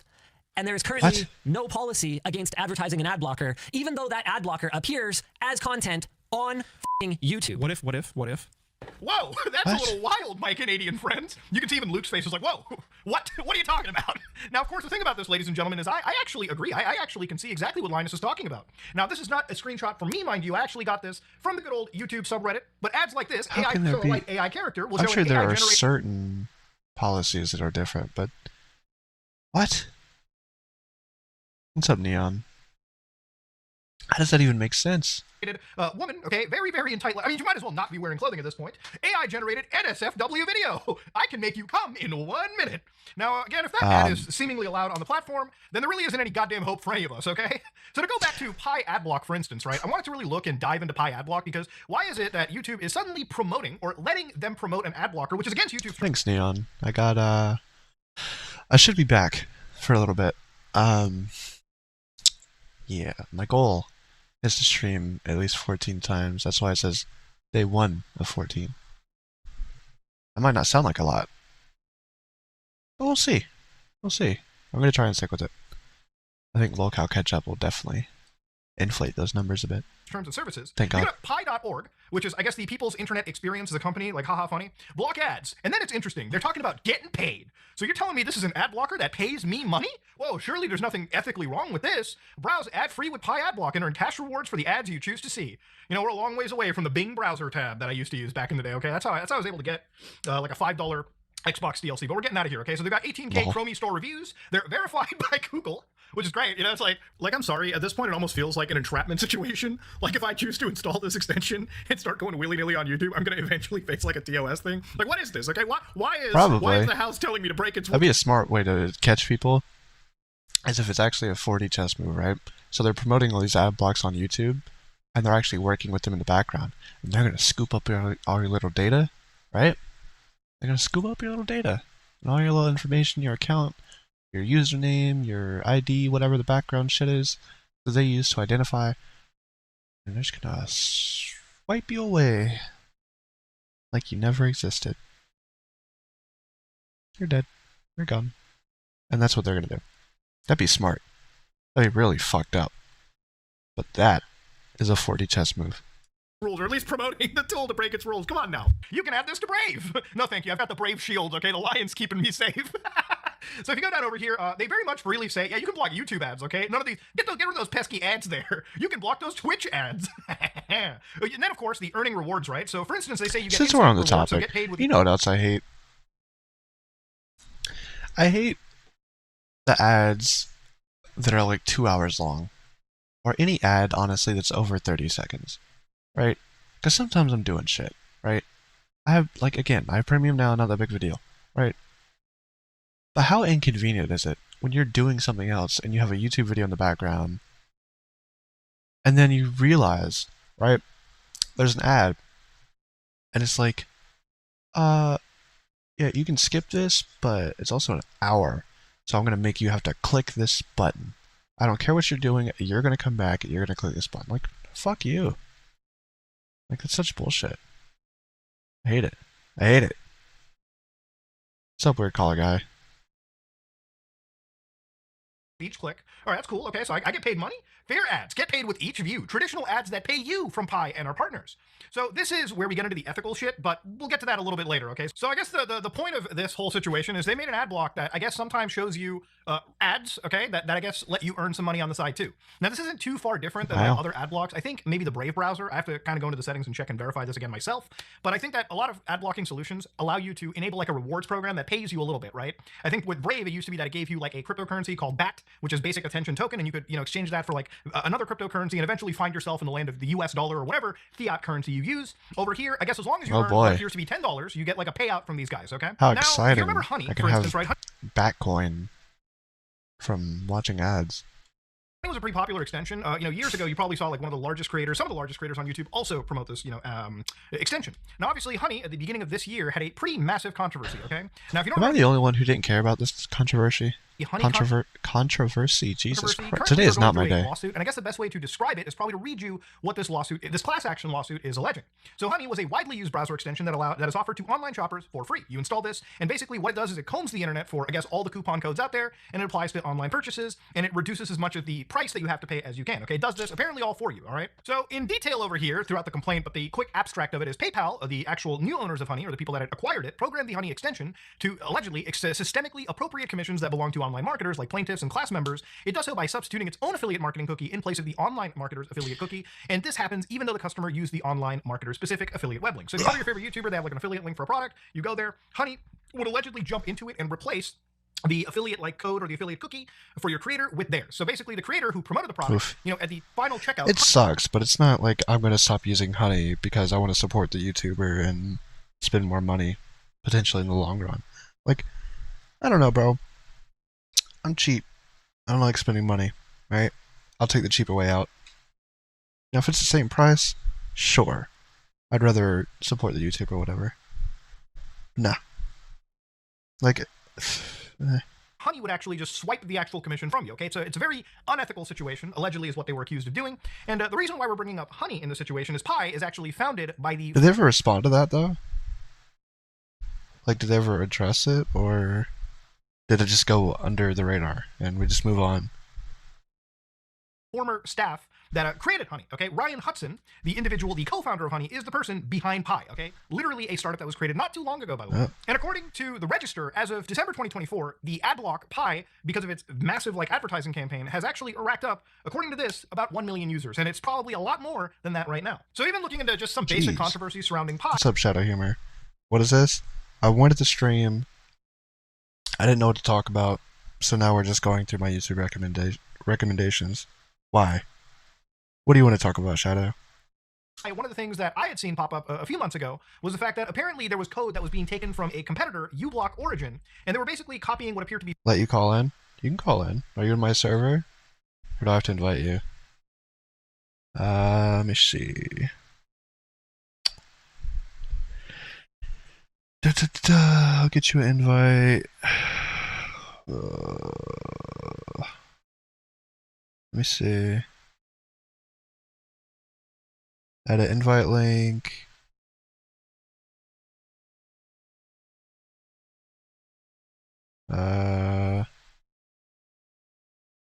Here. 50 uses, because why not? Save. Copy. Okay. You can use this link, Shadow, and you can call in. Okay? Okay. Here we go.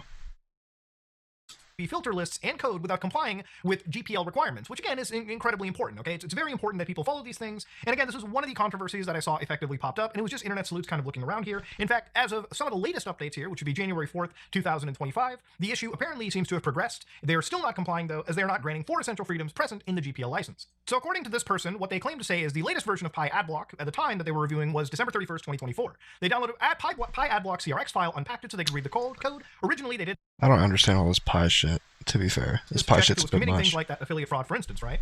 So at this time... Moto, you're digging too deep. I'm not equipped for this. Hold on. I'm trying to fix my shit before I pull in Shadow. Alright, can I pull in Shadow? Move. Fuck. Alright, hold on. For some reason it won't let me drag in this room, so I'm just gonna drag myself down there. It's so stupid. I hate Discord. Alright. Hi, Shadow. Oh, wait. Hi, Shadow. What's that music? It's my intro sound. Stop. Oh my What's up, God. Shadow? What are you going over? We're talking about how YouTube is giving out or showing ads for ad blockers on YouTube. Yeah, I hate YouTube for that. I Yeah, really it's do. dumb. Doesn't make sense, does it? They're turning into Twitch. Yeah, basically. They kind of are, because Twitch shows like 6 ads in a row now.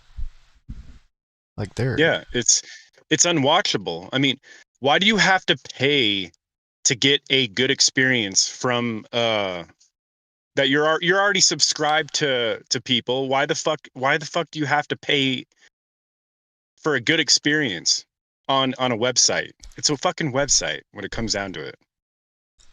Yeah, you got a point. But to be fair, at least YouTube lets you get like premium. Like I think Twitch, I think if you don't want ads, I don't even know if they have one for that, but I know they have, you have to become a member for each channel. I think. Yeah. It's wild. What do you got going on, Shadow? I went to the store and I'm gonna,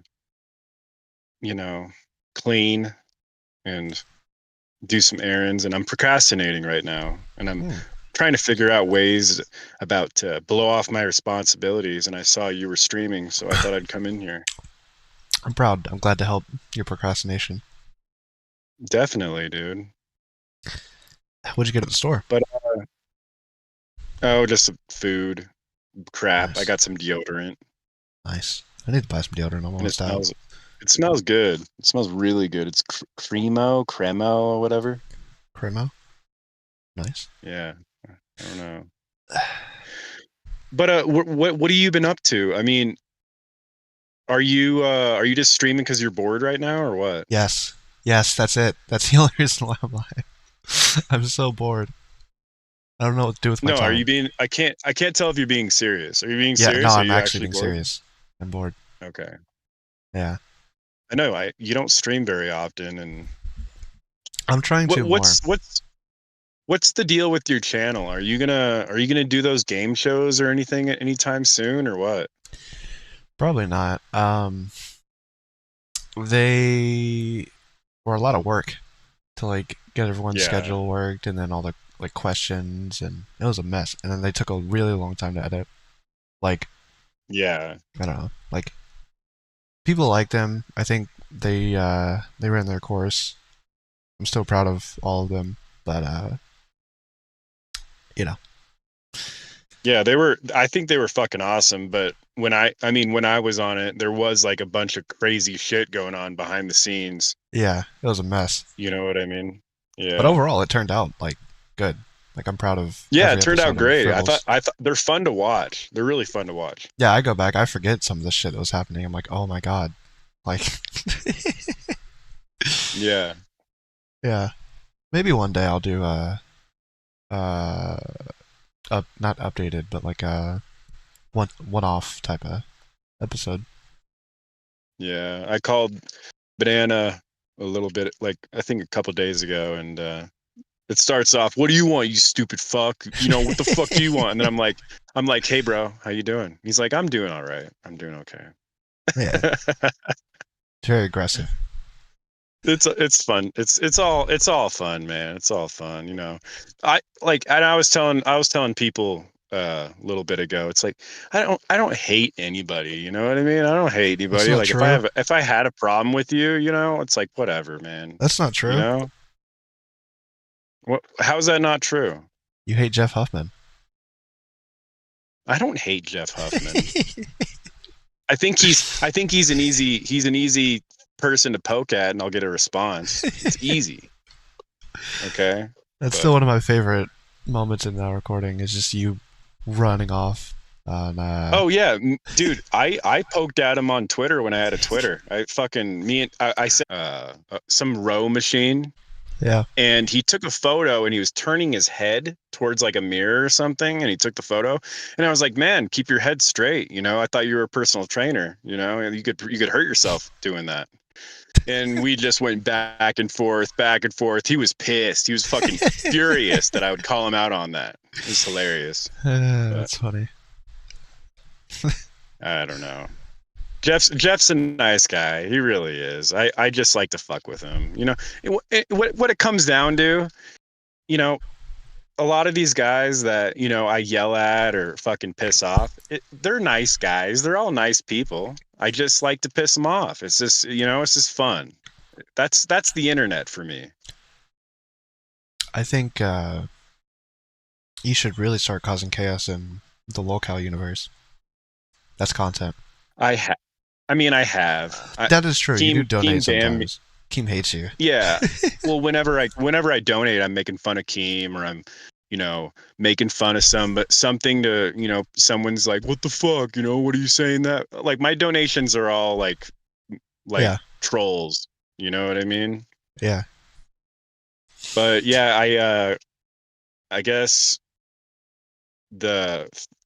what is the term, the broke the camel's back or whatever, the straw that broke the camel's back.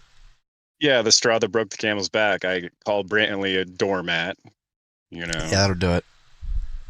And Keem did not like that. Yeah. I still don't know what and I if did. Brantley was in here, I'd talk to her about it. I'd say it to her. You know what I mean? Brantley's a pretty pretty sound-minded person. You know, she could talk me down. She could make me feel like an idiot. You know, that's what it comes down to. Keem's just really emotional. He's just a little fucking bitch. I don't know. He also knows he can do whatever he wants. Like. Well, yeah, he could do whatever he wants, and he has all these people under him. Fucking, yeah, he's like the fucking king ant, and he's got the anthill marching to his fucking beat of his drum. I mean, Xylee will do anything. Xylee's sitting pretty right now, you know, making money streaming. This is a full-time thing for her now, you know? Yeah. But who am I to judge, really? I mean, I can judge, you know, it's always fun to do that, right? But yeah, in the anyone can judge. Like, in reality, you know, who am I to judge anybody? You're fucking shadow humors. You know, fucking shot from the point legend. All right. I mean, I'm not going to deny that. You know what I mean? It's. Yeah. But. I don't know. I think you should. You should try out for a show.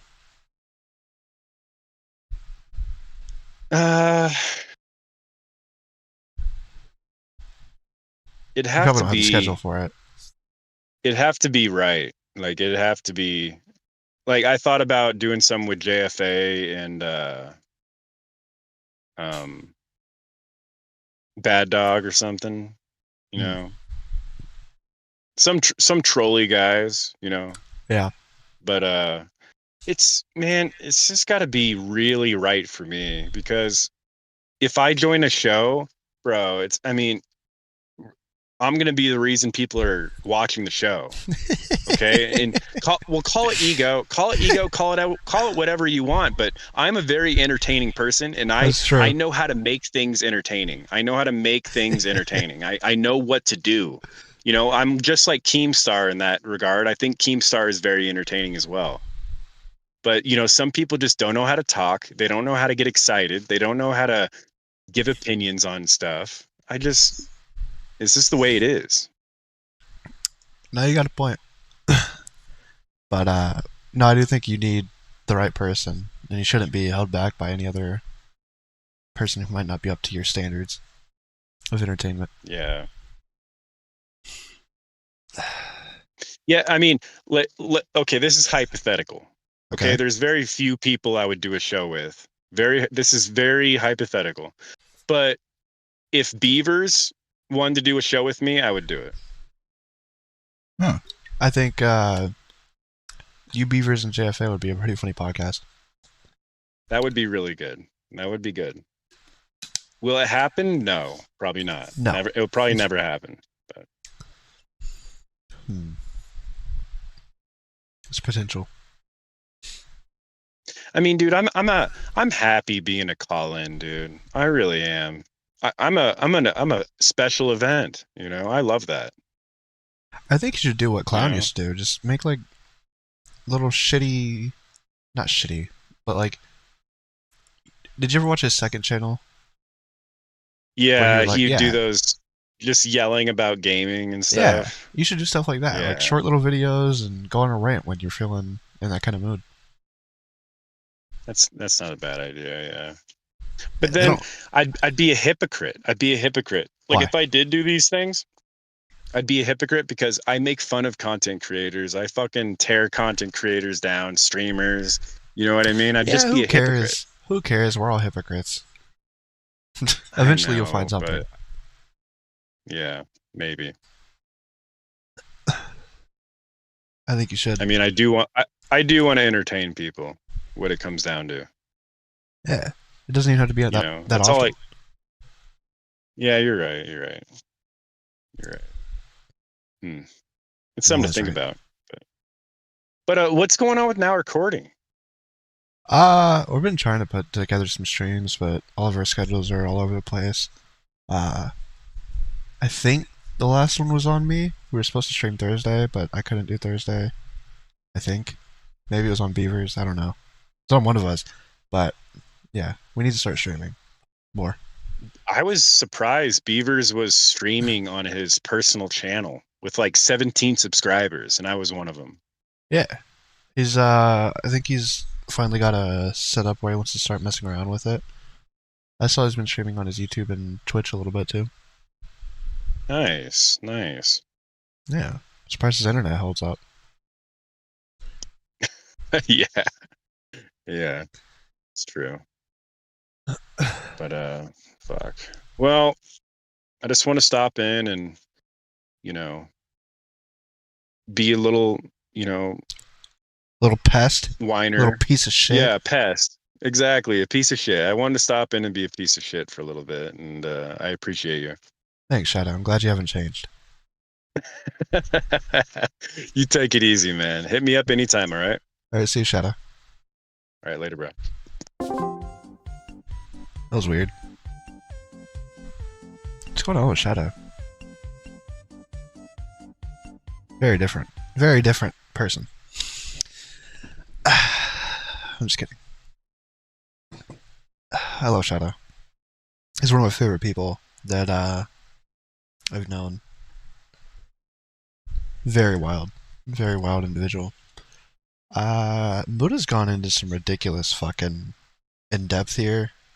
I wasn't thinking it was going to be this in-depth, but we'll keep going. They found for that now. the uBlock origin quick fixes filter list was lying around in that CRX file right here at pi adblock CRX adblock rule sets remote filters uBlock fixes.txt. So whether they license it or not is actually beyond the point. I would say it's a little bit more disgusting because uBlock Origin, unlike a commercial project at this point, is designed to be a free open source ad content blocker. And again, this is a group of people that are creating this for the free and open source nature of it. It's not meant to just be grabbed, yoinked, and basically repurposed for what appears to be a commercial project. I mean, that is a pretty big issue right there. I'm lost.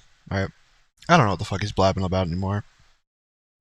All right, we got our little drama taste with the Karl Jobst stuff.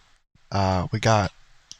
We'll dive into some YouTube ad block bullshit, whatever. I do have one more video, but I don't know.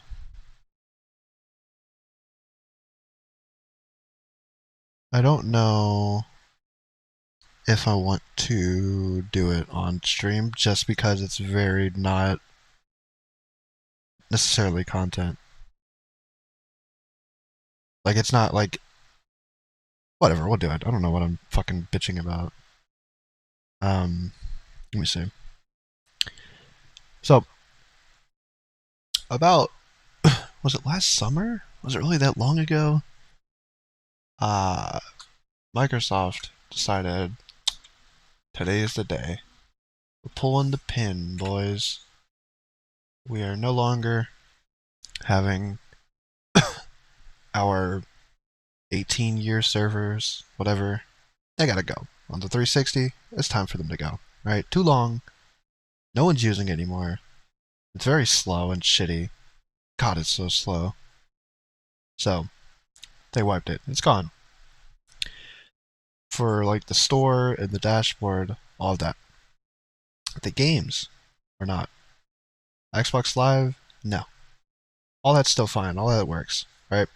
Turn on your Xbox, it's like one splash screen. You move around from a couple options, and that's it. They don't have all the music and the movies and all that anymore. It's all gone. But every year, I see videos like this pop up. And it's like playing this console in 2025 to see why people play. I don't know why, but I always find them really fascinating. So, it's another year, another round of these videos coming out. I just find them so interesting to watch. I don't know. So, last one you had was 360 modded. I want to mod a 360 so bad, but you have to like open them up and solder and shit. I'm not doing all that. I could never do that. There's a newer way, but you have to do it every time you turn on your Xbox. But it works with like a couple games. You go in there, you make a certain kind of save file, and then it'll like open up a way for you to mod. I don't know. It's very convoluted. I watched a video from MVG. He talked about it. It's cool though. Game modding has always been a thing I've been really interested in, emulators and all that. But like I said, these videos always entertain me, and I want to see. I think that's why 360 was so great, because you got so much. The old games are hard. And I can't afford any new consoles, so people make fun of me. The more I play on my Xbox 360 in 2025, the more I wonder, why are people... Server link, thank you, neechie. Yeah, I could buy one already modded. I might. I already own two though. I have my 360 that I still use. It's plugged in, and I use it every other month or so. I'll turn it on and play a game. And then I have my older 360 that I got 1 year for Christmas when I was a kid, and the disc tray is broken. So it's sitting in a box. I wish I could just pay someone to mod that one, but yeah. People still here. Why are these old games on this old console still somewhat alive? To be fair, some of these games are still rolling because of the backwards compatible shit on Xbox. Like the old Call of Duty games, they're not dead. You can easily find a game in a lobby. Hit you up on Discord if I need help setting up. Sure, I will. If I ever decide to go through with it. 360 is one of the best consoles ever. I agree. I have so many memories attached to the 360. You break out your PS2 and 360. I do too. Not my PS2 as much. I do have one, but I don't really have a TV that, you know, works well with it. I also have just really gotten used to playing my games with headphones on, so it's really weird going backwards now and having to do all that. Hi, Liana. Or else I'd be playing the GameCube too. But GameCube games are just ridiculously expensive now. Like, Mario Kart is like $80, or it was a couple years ago, on GameCube. I'm like, fuck. I gotta buy the wrestling games when they're before they get too expensive. I think they're like $40, which is wild. N64 is expensive, yeah, I bet. GoldenEye Xbox Live, yeah, I saw that. I was watching videos on it. I can't believe they messed up with the remaster so bad. 2 years ago, was it? Because they made the remaster for Xbox, the newer Xboxes, and it was just the story mode. And then the online was like Switch Online or some shit. I don't know how they did it, but it was like the biggest, worst decision they could have made. It was so dumb. Silent Hill for PS1 is insanely expensive. Yeah, I bet. I bet.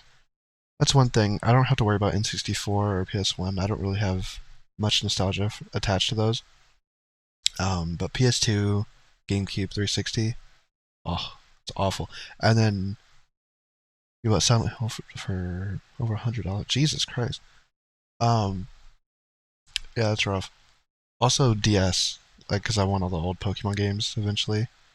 Not only do you have to worry about fake ones, but then you have to worry about, like, just the price in general. Like, I didn't know White 2 and Black 2 were like $250. Like, that's insane. That's absurd. God. So expensive. So I decided to go straight to the source and ask the players themselves. I grabbed my old headset, got a fresh drink of Mountain Dew, and hopped right into these public lobbies. And let me tell you, I came across some interesting gamers with quite the stories. I also interviewed a couple of content creators to get their take, adding an extra layer of nostalgia to the mix. So without further ado, let's go find and talk to some players and hear why the Xbox 360 era meant so much to them. Like and subscribe now. My dad No. works for Microsoft. That's for you guys. You guys like and subscribe my stream. Please. Alrighty, so we're gonna start off a bit light, and as we work our way up the That video, old headset's why I used to. the I've gone conversations through are so only many. gonna get better and better. But this first one was kind of a funny one with some like trash talking on Black Ops 1, and Why? Okay. This is gonna deter it a little bit because Black Ops 1 is, first of all, right? Not only is it the best Call of Duty, it's probably, I know me and some of my friends still load it up often, but we're not on our 360s. We're not on the old headsets. We're on our Xbox Series consoles. We got our new headsets on, the new control. We're not doing this whole 360 thing. The blade stash is, yeah. I never had that. That was way before my time. My brother had the 360 when it had the one after that. Was it? I forgot what it was called, but by the time I got my 360, I think Metro was just coming out. I think that's what that one's called. Yeah. Black Ops 1 has got it true. Great campaign, great multiplayer, great zombies, great game. You can't beat it. And it has one of the best main menus on ever. 360 lobbies, yeah. Well, people, I don't know. It's not the same anymore. Like, you can still occasionally do it on certain games, but it's really not, like... I wonder if Discord, how much of a role, like, things like Discord, Skype, and I know it's more of a PC type of thing. Just talking to your friends. Also, everyone's just in parties now. Like a bunch of losers. It sucks.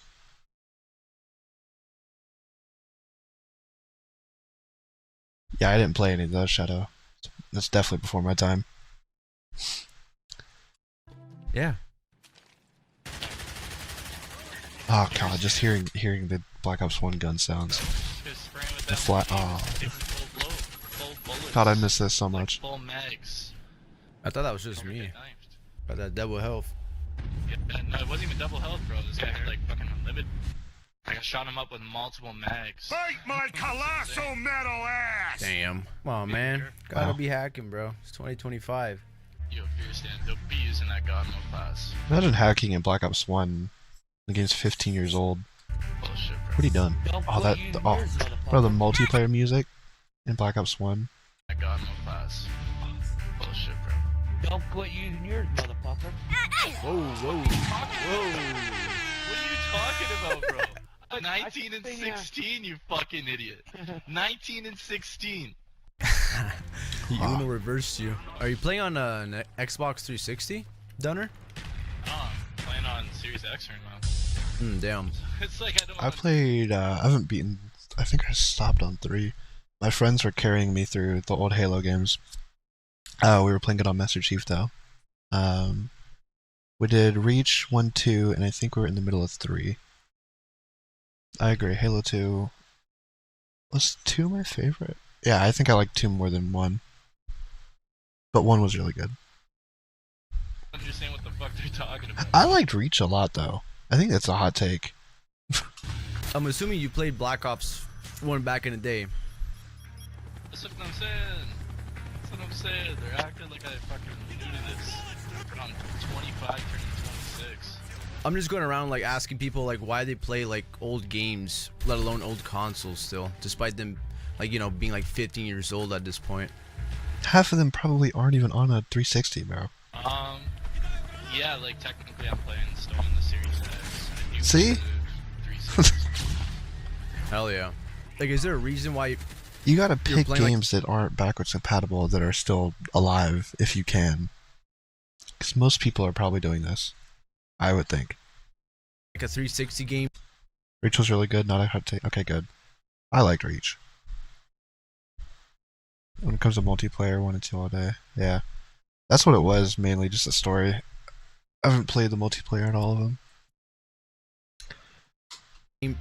On a Series X, obviously because it's like a good one, you know, but like does it have like some sort of different comparison towards like modern gaming or like modern consoles compared to like 15 years ago? Yeah, it's called the game just being that good. It was better. I'd say that I'm playing this basically because this is my first Call of Duty, so there's a lot of nostalgia there. Same. Yeah. There's a good time in the life that kind of ties into nostalgia. Enemy jamming our radar. Kind of put into this game in terms of like details. Enemy spy plane incoming. Graphics aren't comparable, but Victory is near. kind of get that aesthetic, that This guy sounds like he's in his like mid-20s, but he's lived a life like he's in his 50s. feel, that aura, or whatever you want to call it, the vibe from the game. You go and you look at campaign, they try to tie in real life stuff. Now you look at the new COD, they kind of did that, but a lot less of a straight shooter, you can call it. Yeah, bro, I stopped buying Call of Duty's fucking 2022, the second Modern Warfare. After that, I was just like, nah. I was just done with Call of Duty, honestly. I just reverted back to these old CODs. You should be. Well, skill-based matchmaking is a thing too, but that's not. Yeah. Oh, dude. Fucking helicopter. GG's. 23 and 2. Really? Wow. Holy crap, I just unmuted him. Oh my god, Yo, that's great. Blasting it. The people who used to play music and the mics were the worst. Or like who would play like their YouTube videos or whatever they're doing. Oh my god. It might be after your guys' time. But when the Kinect came out and how bad the Kinect mic was, oh god. More people need to know about that. The Kinect mic was one of the worst mics ever. Ever. Ugh.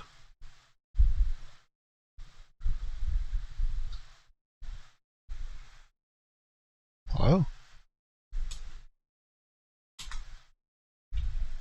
Oh wait. What the fuck? Hello? My shit die? Are we good? Yo, Fear Stand. 23 and no 2. cap. Yeah, really. 17, dog. Dude, how do you have so much Fear money Stand. played that long? It's all from my savings. To me? How do you have all that money, dude? I hop in one team tactical party to get like more cash, to get gold guns. This guy's like calling me. I did that glitch, I'm not gonna lie. The team tactical, I don't know if you guys knew about that. It was a way I did it to get quick prestige because I don't play multiplayer because I suck and I have one eye and it's never gonna work. So in Black Ops 1 I went in and I did the little team tactical glitch where you kill yourself with the grenade 3 times and then I think you have to be host and then you just magically are level 50 or 55, whatever it was. MW2, the rocket one, I never did that one. But yeah, you just automatically level 50 and then you go over to prestige. It's pretty cool. Bro, honestly, bro, max prestige lobbies and all that, I don't really have a problem with those. As long as people don't like cheat in the game, it's all Gucci. That's what I'm saying. I just wanted a couple gold guns. Holy shit. Yeah. I got 200k left over. This guy's suspicious of me. Would you say Black Ops 1 is your favorite COD? Yep. Yeah, Honda. Nice. BO2 is a close second. Yeah, I fuck with Black Ops 1 more than 2, honestly. Well, especially like it aged better. Yeah. Honestly, hot take to many, my favorite COD is Modern Warfare 3. That shit's like underrated. It's still so weird to think about Black Ops 2 being set in modern day now. Like, holy shit. Like, 2012 feels so long ago. I'm just thinking about like getting like the 360 case and like holding it for the first time. I'm like, holy shit, it's so cool. Battlefield 4? Fuck Battlefield 4. I was on I played Battlefield Bad Company 2. I think I have 3. That's it. I don't have any of the newer ones. God, there's a lot of Battlefield games now that I think about it. Because, like, there's the numbered ones, then you have Bad Company, then you have Hardline, then you have, like, the weird ones like 1 and 1942, and then, was it 2042 or whatever? And then there's definitely more. I'm not thinking of them all. There's so many Battlefield games, though. I always forget. Battlefield 4 is the GOAT. It as hell, in my opinion. Like Sledgehammer? Yeah, I guess so. It's more just the game, honestly. Modern Warfare 3, Modern Warfare 2, and then Black Ops 1 probably for me. I think it's why it's not a common pick. This fucking guy just put Modern Warfare 3 above Black Ops 1 and Modern Warfare 2? Who is this guy? It's because it was just like the 3rd installment. And NW2 is pretty close in terms of the same kind of game. You've chosen me to watch while you consume your beans and eggs. What a weird combo, but thank you. We're talking about Call of Duty. Do you have any opinions on Call of Duty in the Xbox 360 era of gaming? Thank you. Modern Warfare 3 was more catered to the newer player base. I feel like Black Ops 1, just with like the campaign, was kind of trying to feed both. Modern Warfare 3 had a great multiplayer. Did you play a lot of the campaign? Yeah, the campaign was great. I'm not really a single player player, or at least back then, but yeah, like Call of Duty campaigns are just crazy. Like the OG ones. Yeah. Let's go. Damn. Let's fucking go. What You a guys comeback. carried. Holy shit. I saw it coming back. I didn't even want to say shit. I was like, no fucking way. Gotta lock in. Yeah, but Dirt Nasty, how do you have that much money, bro? I forget just how random, because I get like autistically into like a game's history, right? Like I'm pretty sure I could name every Call of Duty in order, right, from when they released. But then they throw in weird shit like Modern Warfare Remastered in 2016, and then Modern Warfare 2 Campaign Remastered. Like, why didn't you just remaster the whole game? You just remastered the campaign when everyone's asking you for the multiplayer? Like, everybody wanted the multiplayer to be remastered. And everyone was so hyped for it. It never happened. It was just the campaign. Such a weird decisions. The zombies scared you? Oh my god. The fucking laugh at the end of Black Ops, when the game over thing popped up, I would like die, and then I would either pause and quit, or if it wouldn't let me pause because it was too late, I would literally run out of the room. Because that laugh freaked the shit out of me. Call of Duty Big Red one? That was Call of Duty 2, and it came out in 2004. 4 or 5. 360, yeah. The cinematic World War gameplay. Yeah. Yeah. It's definitely gone through a journey. Yeah. 35 days I played. muted him. A funny guy, huh? Good old Call of Duty. The mild shit talking with the side of a good conversation. This really does make me feel like I'm back in the day with the amount of mics there are in game chat. Nonetheless, I did enjoy my conversation with Dunner. I then messaged him to say thank you as we parted ways. That definitely was a lot of people for fucking modern times, even in the old game. Oh my god, the fucking game over screen on Crash 1. I've never played 2 or 3, so I don't know, but Jesus Christ. That gave me nightmares too. That, and here's a weird one, right? So, there was a game on the GameCube called WarioWare. I don't remember which one specifically, it's a series. But there was a level with like ghosts, and each round had different shaped heads, right? In the third one, I don't know what it was about it, but it freaked the shit out of me. Like, it would literally give me nightmares. I didn't want to go in the room. I didn't want to be around it. I was absolutely not. Ever. Ever.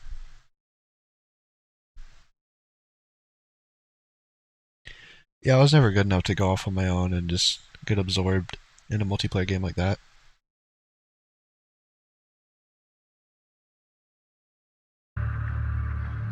All right, this next interview is a pretty fucking rare one. This was actually my first one that I recorded. I decided to just play Castle Miner Z at like 9:30 p.m. on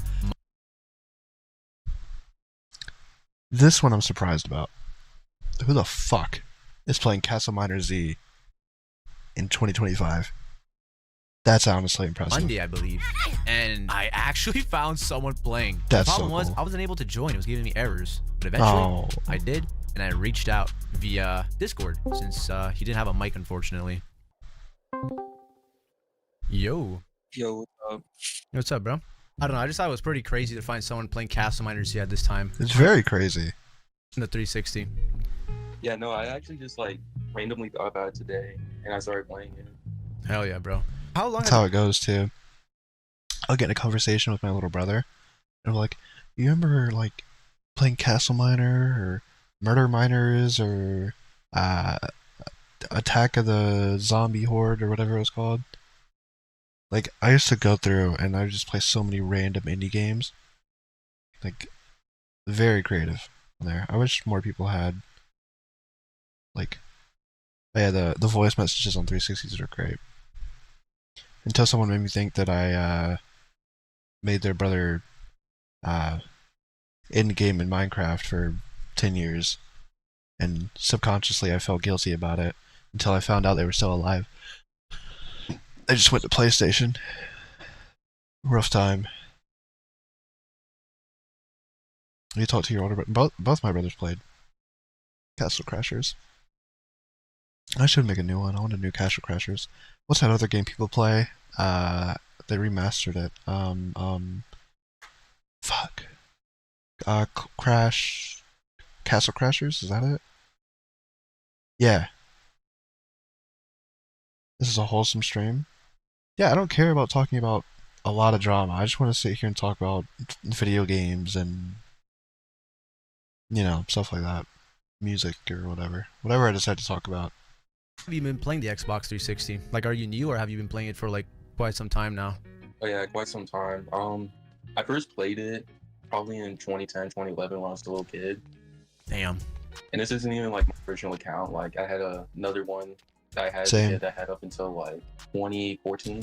I'm on my third 360 account. I had my original, which got hacked because I wanted the game share and someone stole my password. I eventually got it back like 6 years ago or something, but it's no use now because I had another account that I was already using. I had my second account, which I would use, but eventually I would get an Xbox One, and I forgot my password, and I was too lazy to re-download or re-figure out my password. So I made a new account with my Xbox One. It's fine, no games were backwards compatible anyway at the time. And then a few months later, they're announcing they're doing backwards compatible games, and then eventually Black Ops 1's backwards compatible. I'm like, oh shit, I gotta figure out that password. Eventually did though. Thank God. Thank God.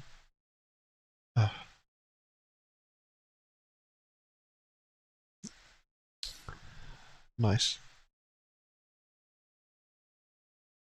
Same with PS5. Thanks, Shadow, for your gamer tag. Which default gamer pick did you guys have on 360? I had the no, that wasn't default. God. Eventually I went to like a wrestling gamer pick pack that you could buy for like $3. You guys remember paying for profile pictures? Jesus Christ. What was wrong with us? Jesus. What was my original one?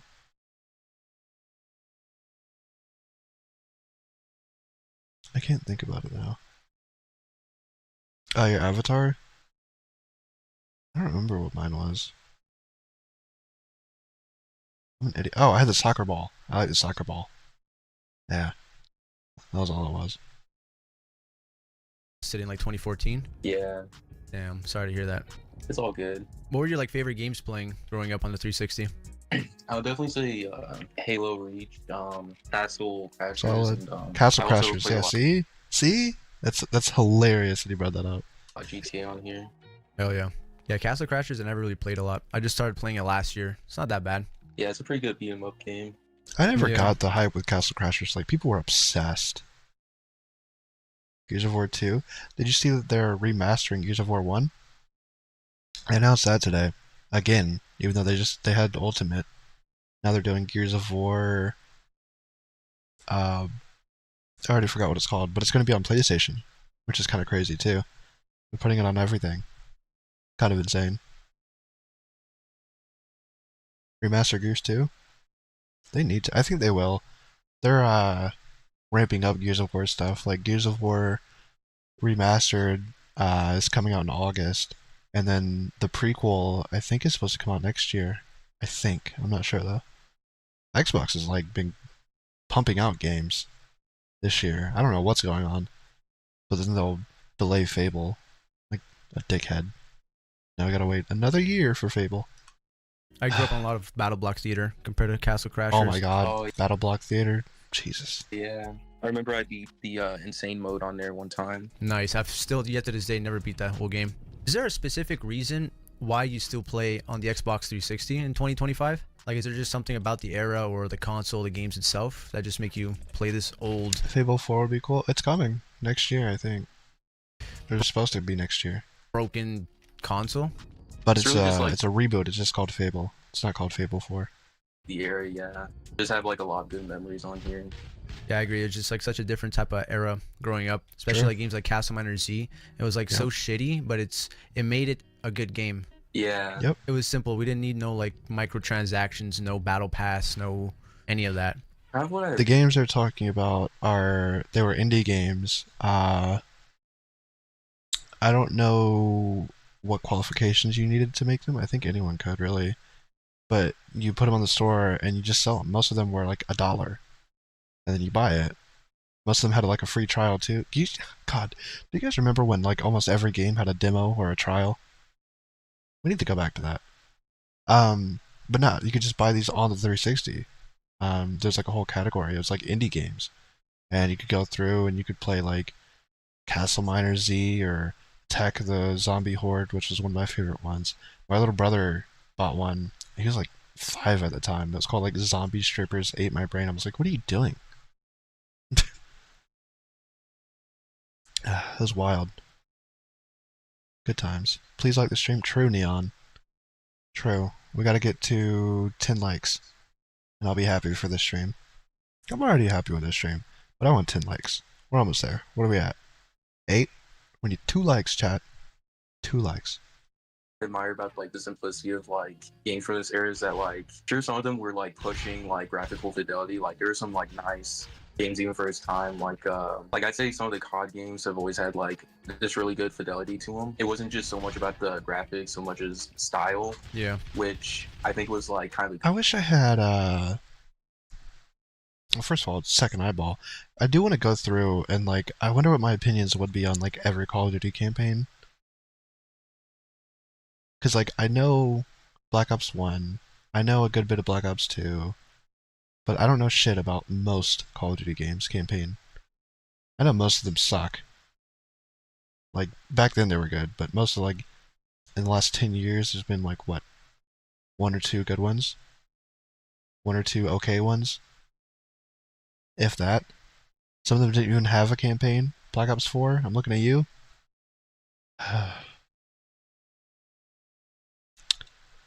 Crazy. Crazy. Good thing because if you had to rely more on style than like a lot of games, they would offer something different because of that. Exactly. Yeah, that's how I feel too. I was just recently playing Perfect Dark Zero on the 360, and it's like you could tell it was like not graphically advanced, but for the time it was like revolutionary. And I rather that than like playing like I don't know Black Ops 6. How technologically advanced the graphics are, it's almost like you're playing a movie. I miss how video games when they felt like video games and looked like them too. Right. Oh shit. I need one more like chat. I guess this is like kind of like a follow-up question, kind of what you just answered. But last question I wanted to ask was, what about the Xbox 360 and like the games like Castle Miner Z that made it so special and memorable, like even 20 years later?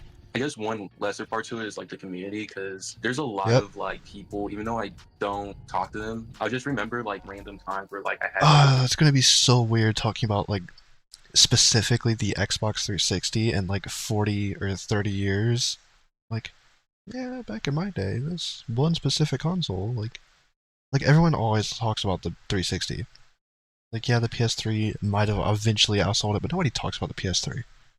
Like, people have memories with the PS3, but when you talk about, like, online in this time frame, like, bro, you're not beating the 360. Everyone had great memories with the 360. You have some shitty memories, you have some great memories, but there are some memories there with the 360. I don't care. Good experience with someone on here. Like, I remember there was this one guy who, even though I never had a mic to speak to him, he was always like hella fun to play with. Like, he would give me, he would like help me get stuff in this game. I would say like that. I had people like that a huge too. part of it. Like, bro, like, I have one eyeball, okay? It barely works. And somehow, I made friends at the time with people who I have never spoken to. Because they were just fun to play games with. They were fucking cool as shit. Cool as shit. You know, sometimes they kind of just carried me through shit, but they were nice people. And I hope they're doing well now. But then also just like I did say before, like, there was something unique about them that like games nowadays don't really do anymore. Mm-hmm. Halo, like, they You guys remember the emphasize chain messages? I just thought about this. I haven't thought about this in so long.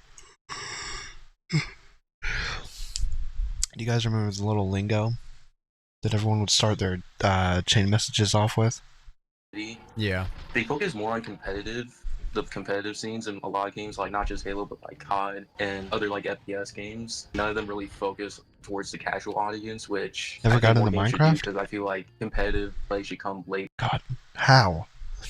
Your casual should be put first to some degree. Yeah, I agree there. Like, it's more about like appealing to the masses in a way of trying to keep people. You think Fortnite is fun, but it's cringe? I agree. I think it can be fun. I think if I could play it, I would enjoy it. But think about it like this. Think about Fortnite, but on the 360, and how much better it would be then. Focused and just whatever makes the most money for the game and the company itself. But going back to your point before, I really do agree with the community aspect. I remember I used to play with one of my old homies. His name was Tiger Shark. It was kind of like your situation. I had a mic, but he never had a mic. And we would play Modern Warfare 3 for like quite a few months. We became pretty good friends. I ended up buying him a mic just to talk. And I shipped it to his house. And yeah, bro, we ended up talking and just becoming homies. In this day and age, like modern gaming and just the communities itself, I feel like it's more of a disconnected connection. You know, it's either we just run a couple rounds and that's it. I find it's not like the Xbox 360 area where you could just go in a lobby and make like 2, 3, 5 friends. Yeah. You know, times have definitely changed. I always thought they should. You know what it is? I think part of it is back then we were making a lot of friends on Xbox, right? So that's what we would talk about. We would talk about Xbox, we'd talk about games, we'd talk about games that are coming out, all that, right? Now, you're playing games with your friends IRL, or friends that you know from other places. It's like, hey, let's play a game. Okay. Load up game, play. That was fun. But back then, it was all about that game, wasn't it? Like, it was all about video games in general. Like, sure, you might like talk about other things and grow from there, but it always originated from that game where you guys met. I think that definitely plays a role, aside from all the community shit that people throw in. Clan battles were cool. I never had them in Halo or Call of Duty, but it sounds really stupid. But I was in oh boy, I was in a wrestling clan for the wrestling video games, and we would like put on our own shows and fight for the champion. I remember, or the title. I remember I had a recruitment match, or whatever you want to call it, a tryout, and I went against the clan leader. My strategy was just running around and fighting him, like cutting him off in certain ways when he would chase me. So he would like run at me in the corner, I would run, hit the ropes, and then while he's turning around, I would like swing back around and attack him, and I would just keep doing that. And he was like, you can't do that. And I was like, that wasn't in the rules, pal. That being said, I joined the clan. My schedule never really worked out, and I didn't really get to do much with him. But every time I was there for the shows, it was fun. It was very fun. Very enjoyable. People talk so much shit in the lose. Yeah, it was great. It was great. You never played multiplayer? I didn't play multiplayer in Call of Duty or like first-person shooter games. Integral in some way to the Xbox experience. Yeah. It's kind of like, in a sense, like a VR chat. Like you have like this universal avatar that you can. And then you found League of Legends? Yeah, exactly. Yikes. I don't know. I reckon players would like appreciate that more. It's like, who wouldn't want to customize their character on a console? I don't know. Yeah. I feel like Xbox and other consoles has just become more services rather than a gaming console. Yeah, that was definitely like when they made like the Xbox One. That like mindset is like where the disconnect between. Bro, like, it's because yes, they're right. Okay, but the reason why your little character, your avatar worked on consoles like the 360 was because they gave you shit to do with them. You would see them on your profile. There was cool ways to customize them. Everyone saw each other's avatars. You could see them in certain games. Like you can go play. Do you guys remember Doritos Crash Course? That game's so good. I still think about that game all the time. You can play it on your Xbox now because it's backwards compatible. I don't know where the fuck the sequel went. I remember hearing it came out and I never saw it, but apparently it existed. It's nowhere now. But and then you got like the console, like the Wii, right? You would go in, you would make your Mii, and then you would have Wii Sports, and you would use your character. That's why people care. That's why no one cares about this, the Miis on the Switch. You need to make them care. Give them a reason. It's not the same. Xbox One is cringe.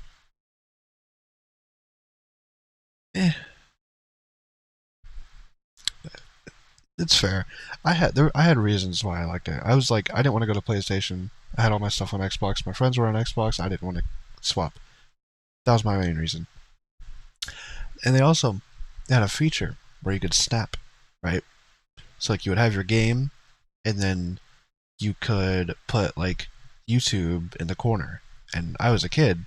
I didn't have a PC. So you could throw YouTube in the corner. You could throw Netflix in there. If you had cable, you could hook up the cable to the back of the Xbox, and then you could throw the cable, like a TV in the corner. Bro. Until they got rid of that, that shit was such a cool feature. It was great. PS3 had free gaming. You're right. You're right. They did. They did. I was a child. I had to weasel my way into getting a 3-month Xbox 360 card for Xbox Live. For 3 months, $25. I'd usually do that around Christmas or summer break.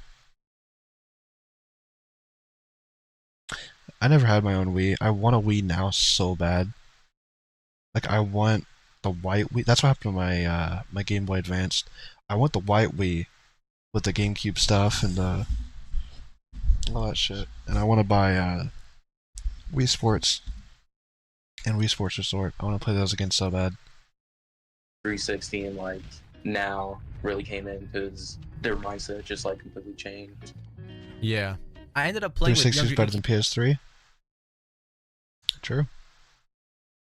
But somehow the PS3 outsold it. For quite a bit, honestly, like about an hour after this. He gave me a bunch of guns, went to a biome with weird lobster aliens, and had a pretty good time, not gonna lie. I'm very, very surprised I captured this, finding a random player on Castminer Z at 10 p.m. in 2025. Nice meeting you. That's Thank wild. you once again, bro. Yeah, it was nice playing with you. Nice playing with you, man. Have a good night, man. You too. You played with him. Peace. Peace out. Alright, next. Fucking say bye and leave. You don't gotta sit there for 2 minutes sucking each other off before you go. Up, I interviewed a handful of content creators within the Xbox 360 community, and I thought it'd be pretty interesting to not only Is include there still a 360 community out there?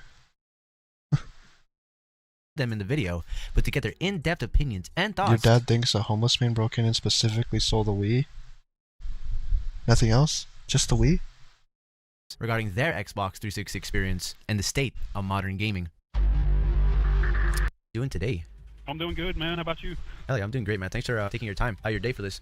No cheaters today, so Hell yeah. Weeding them out one by one. yeah, well, one by one's all you can do. Exactly. So how long have you been playing on the Xbox 360? And how was your overall experience playing in its prime? I'd say nostalgic and wholesome. I wasn't online much at the time, but I got an Xbox when Minecraft came out. Hell yeah. And then Black Ops 2, so I kind of got it at its prime. And once What's this guy sound like Camelot? I got online, it was the community around it was Just the very wheat. They social. specifically only stole the wheat. That's wild. So you were just playing Minecraft and Black Ops 2? That he would think that. Majority of the time? Online? Yeah. What I remember, there was a lot more socializing then than there was now. Yeah, for sure. It's definitely different back then compared to today. Yeah, like nowadays they don't ship any mic out. You might get a Kinect, but if they would just add a microphone back into it, it would. Connect's gone. Doesn't exist anymore. Sorry, pal. God. The Kinect mic wasn't just bad because of how badly it picked up your voice, but the fact that everyone who had a mic had the audio from their game coming out of their TV, it was so bad. It was so bad. I think it would revive gaming as a whole, social. I agree. I feel like it's also a question of how society has changed as a whole. You know, everyone's in their private calls, and I feel like it's more sensitive in this day and age compared to like 15 years ago. Yeah. Oh, thanks, Captain Obvious. So as a content creator yourself, who's, you know, your content is majority of just cleaning out Black Ops 2 hackers that just ruined the game. What makes you stick to that that niche? A chipmunk? What the fuck do you guys got going on over there? Though that game's I can't help it. Leave my yawning alone. And specifically, like, is there something about that era or game that really sticks out compared to any other game? Because you can most likely do that in modern Call of Duties or modern games where there are hackers, like let's say Apex Legends, for example. You know, like what makes you stick to Black Ops 2 or that entire 360 era? I would say it's the accessibility of it. The cheating on the 360 is much easier than the newer systems. With a lot of the newer systems, it's kind of a cat and mouse game where you gotta get hardware spoofs. It's mainly the accessibility of the cheats, but it kind of goes on both sides. The cheats are not only accessible for us on the modded Xboxes, but also for the regular user. Like especially for Black Ops 2, like anyone can get a mod menu by just looking at a theater mode clip. Yeah, and True. you don't really see that much in the other games, or not even Black Ops as much. Yeah, it's pretty crazy. That's the thing in Black Ops now, I think. I'm pretty sure Black Ops 1 does that too. Basically how easy it is to hack in an old game as such, you know? Yeah, and all they have to do is turn off the theater mode, and that would solve the problem overnight, I think. Yeah. Is it only a question of nostalgia that makes these games relevant or quote-unquote better than today's modern games and systems? Or were the games actually better? Were the communities actually better? No, I think the gameplay loop of these older games... Deleting built towards... theater mode wouldn't fix it. It would fix how prevalent it is, how common it is, but it wouldn't fix the issue. The gamer in mind. I feel like nowadays a lot of the games today are based and judged off of focus groups, in my opinion, who probably don't play many games at all, with games like Fortnite, yeah, popular as they are. Now, I think the focus group of today's gamers and who the developers are targeting aren't the same people that we were back in that time. Yeah. Like for example, like microtransactions weren't like as heavily pushed onto like the consumer side compared to like back 15 years ago. Yeah, pretty much. You got some awesome glow-in-the-dark skins for like a couple bucks on Black Ops 2 back in the day. Now, like for like these pendants, like a camo and what's it called, an operator. That's like $40 Canadian nowadays. Oh gosh, yeah, pretty crazy. it's like $30 here just for. I'm always surprised when like a new skin comes out or a new like emote or whatever it is in Fortnite.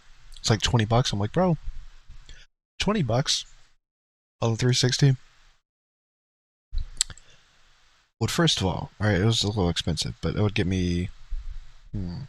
Okay. You could look at it like this, right?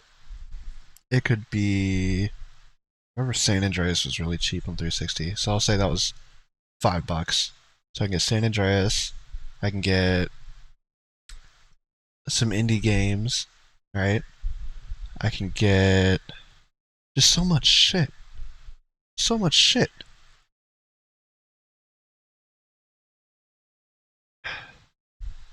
I don't know, but just a Fortnite skin. $20 for a Fortnite skin. Yeah. One skin. I think Microsoft lost the plot with the Xbox True. One and the Series system. I feel like when they made the 360, it was really tailored towards gamers. Yeah. Now it's all about trying to pump out games for Game Pass or how much entertainment or time we can get people to be on the system. Yeah. True. Mr. Jammin Cat 21, thank you for your time and service on Black Ops 2. Oh yeah, we'll be back on it. Hell yeah. You have a good one. I'll see you later. YouTube house? Bye. Mr. Wylearn, thank you for your time. Yeah, it's great to be here, Cole. This is actually my first time in like a shitty game chat like this in a long time. So it's great. Jesus Christ, it sounds so bad. Yeah. Your very, very downgraded voice. I always forget how bad it sounds. Even if you do the backwards compatible thing on the newer consoles, you can still open the 360 guide, and you can go join a 360 party. God, the quality is so bad. It's so bad. Through the mic here. The pinnacle experience of the 360. There was nothing like it, was there? So how long have you been playing on the Xbox 360, and how was your overall experience playing in its prime?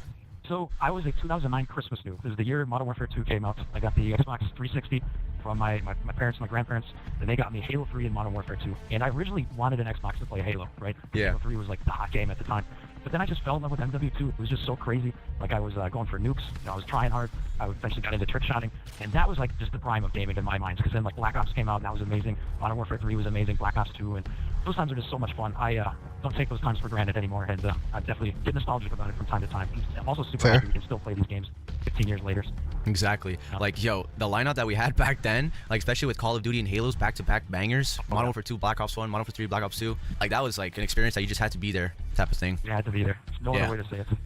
Like nobody goes in game chat anymore. Nobody's social. Yeah. Nobody's yelling. You know, nobody's dad. Yeah, we're Call guy. Needs it. Like, oh man. Like I was saying, like I didn't play multiplayer. That wasn't my shit. I could never. Like, it's definitely a challenge to get into games. Yeah, it's definitely different times. And as a content creator yourself, where you know your niche is based off commentating over gameplay while giving life advice, why do you decide to stick with like these old games? I know you recorded a Fortnite gameplay once, but you predominantly record a lot of like OG COD, such as Modern Warfare 2 or Zombies. Is there something about that era or that generation that just clicks better than modern gaming? Yeah, I'd say there's mainly two reasons. The first one would be there's no way this guy's still uploading Zombies from back then. It gives me nostalgia. I grew up on these. You know, I was in grade school and then high school when these games came out, and that was like super fun. Like, you know, you hang out with your boys at school, and then you come home, you hop on Black Ops, you play some Zombies, you do some trick shotting. So like the nostalgia factor of simpler times, I'd say, is number one. Number two, I like these games better. I don't like when I get into the modern Call of Duties. They just play better. I get tricked into buying every year. It's like there's the creator class. There's like 80 billion options and like 20 different red dot sites. Which is just like, it's just stupid. I don't need that. And then skill-based matchmaking, I think, kind of ruins it too, because yeah, there's definitely no incentive to get good at the game, because then you're just going to be in lobbies that suck. Yeah. And as much as I hate to admit it, like Fortnite is like the game I have the modern game that I have the most fun on. But the new Call of Duties just don't scratch that itch for me. It's the old ones still get me going.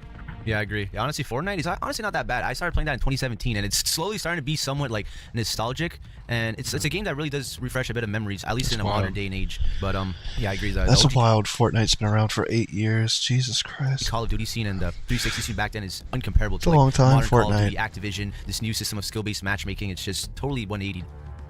Yeah, it's definitely like become a little bit of a cash grab where it's like the art, like the old games are art. Like there was just kind of an art and simplicity to them. And yeah. The people who developed the games really cared about them. Now it's just like they remake the same thing with like different maps and a little bit different guns, and it just feels the same. And I don't like it. I haven't been a fan of it for a while. I'd say Warzone was probably the last time I had some level of fun with Call of Duty. Yeah.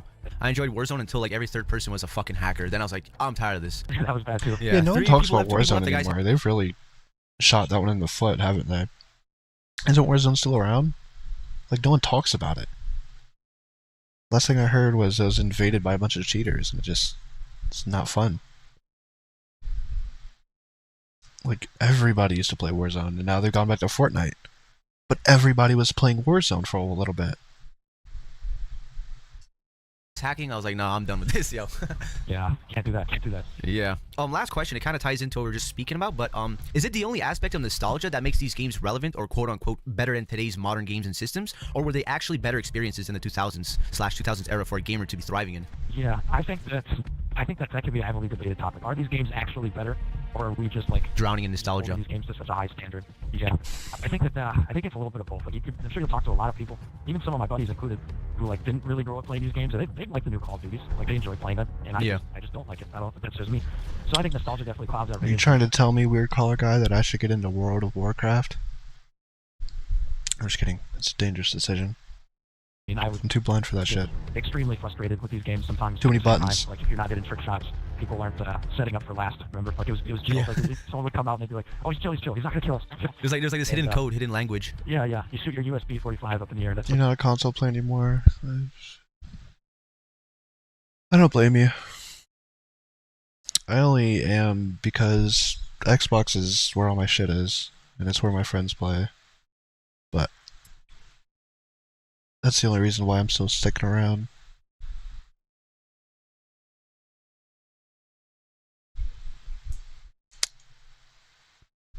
Advanced Warfare was different? No, fuck that shit. Fuck that game. That game sucks. Advanced Warfare, I didn't play the campaign. The multiplayer was stupid. Their little attempt at zombies? Disgraceful. Absolutely disgraceful.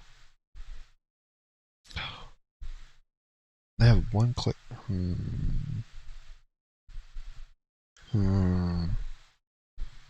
It's still too complicated for me. The game, not that specific thing. The hidden, Yeah. releases, I remember. But there's times when I got super frustrated with these games too, so I think we tend to just idolize at their time. If you want a Halo headache, you should watch the TV show that was on Paramount. But it wasn't all perfect if we had to go back and relive it, I think, at the same time. Yeah. So the answer, in short, is it's both nostalgia and that they're better.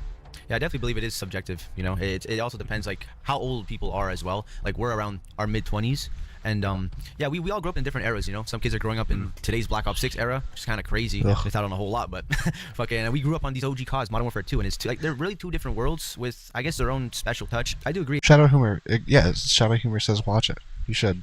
It really is like subjective. Yeah, I just hope they can turn it around, keep it new and fresh, because it just feels like the last 4 or 5 years, they just haven't done anything that's that fun. I briefly liked Prop Hunt, and I briefly liked some of those Squid Games game modes I thought were interesting, just because I liked that series. But I don't know, aside from that, the game's just totally off. It just doesn't cater to our generation. Yeah, I agree, man. Mr. Why Learn, thank you for your time once again, Meaty. Yeah, absolutely. Thanks for having me on. Excited to see the future of your channel and keep bringing nostalgia to all of us, because we need it. Hell yeah, bro. As well as yourself, man, with the life advice and simple commentaries that you do. Always a vibe. Absolutely. Good luck with everything. Me too, man. hold up. Yeah, bloopers. Man, this is so wild. It's so funny to hear you on the fucking mic like this. This was like next gen shit, like 15 years You ago. like I the can't believe series? I think this was like the best. I thought this one, they'll never get better than this, man. It's crazy. That's a decision. I won't say anything, but that's a decision. I don't judge you. But it's definitely an opinion. Yeah, like real time chatting. That's not like a house phone. Exactly. How long I have you been judge you. playing on the Xbox? I do judge you. I'm lying. Xbox 360.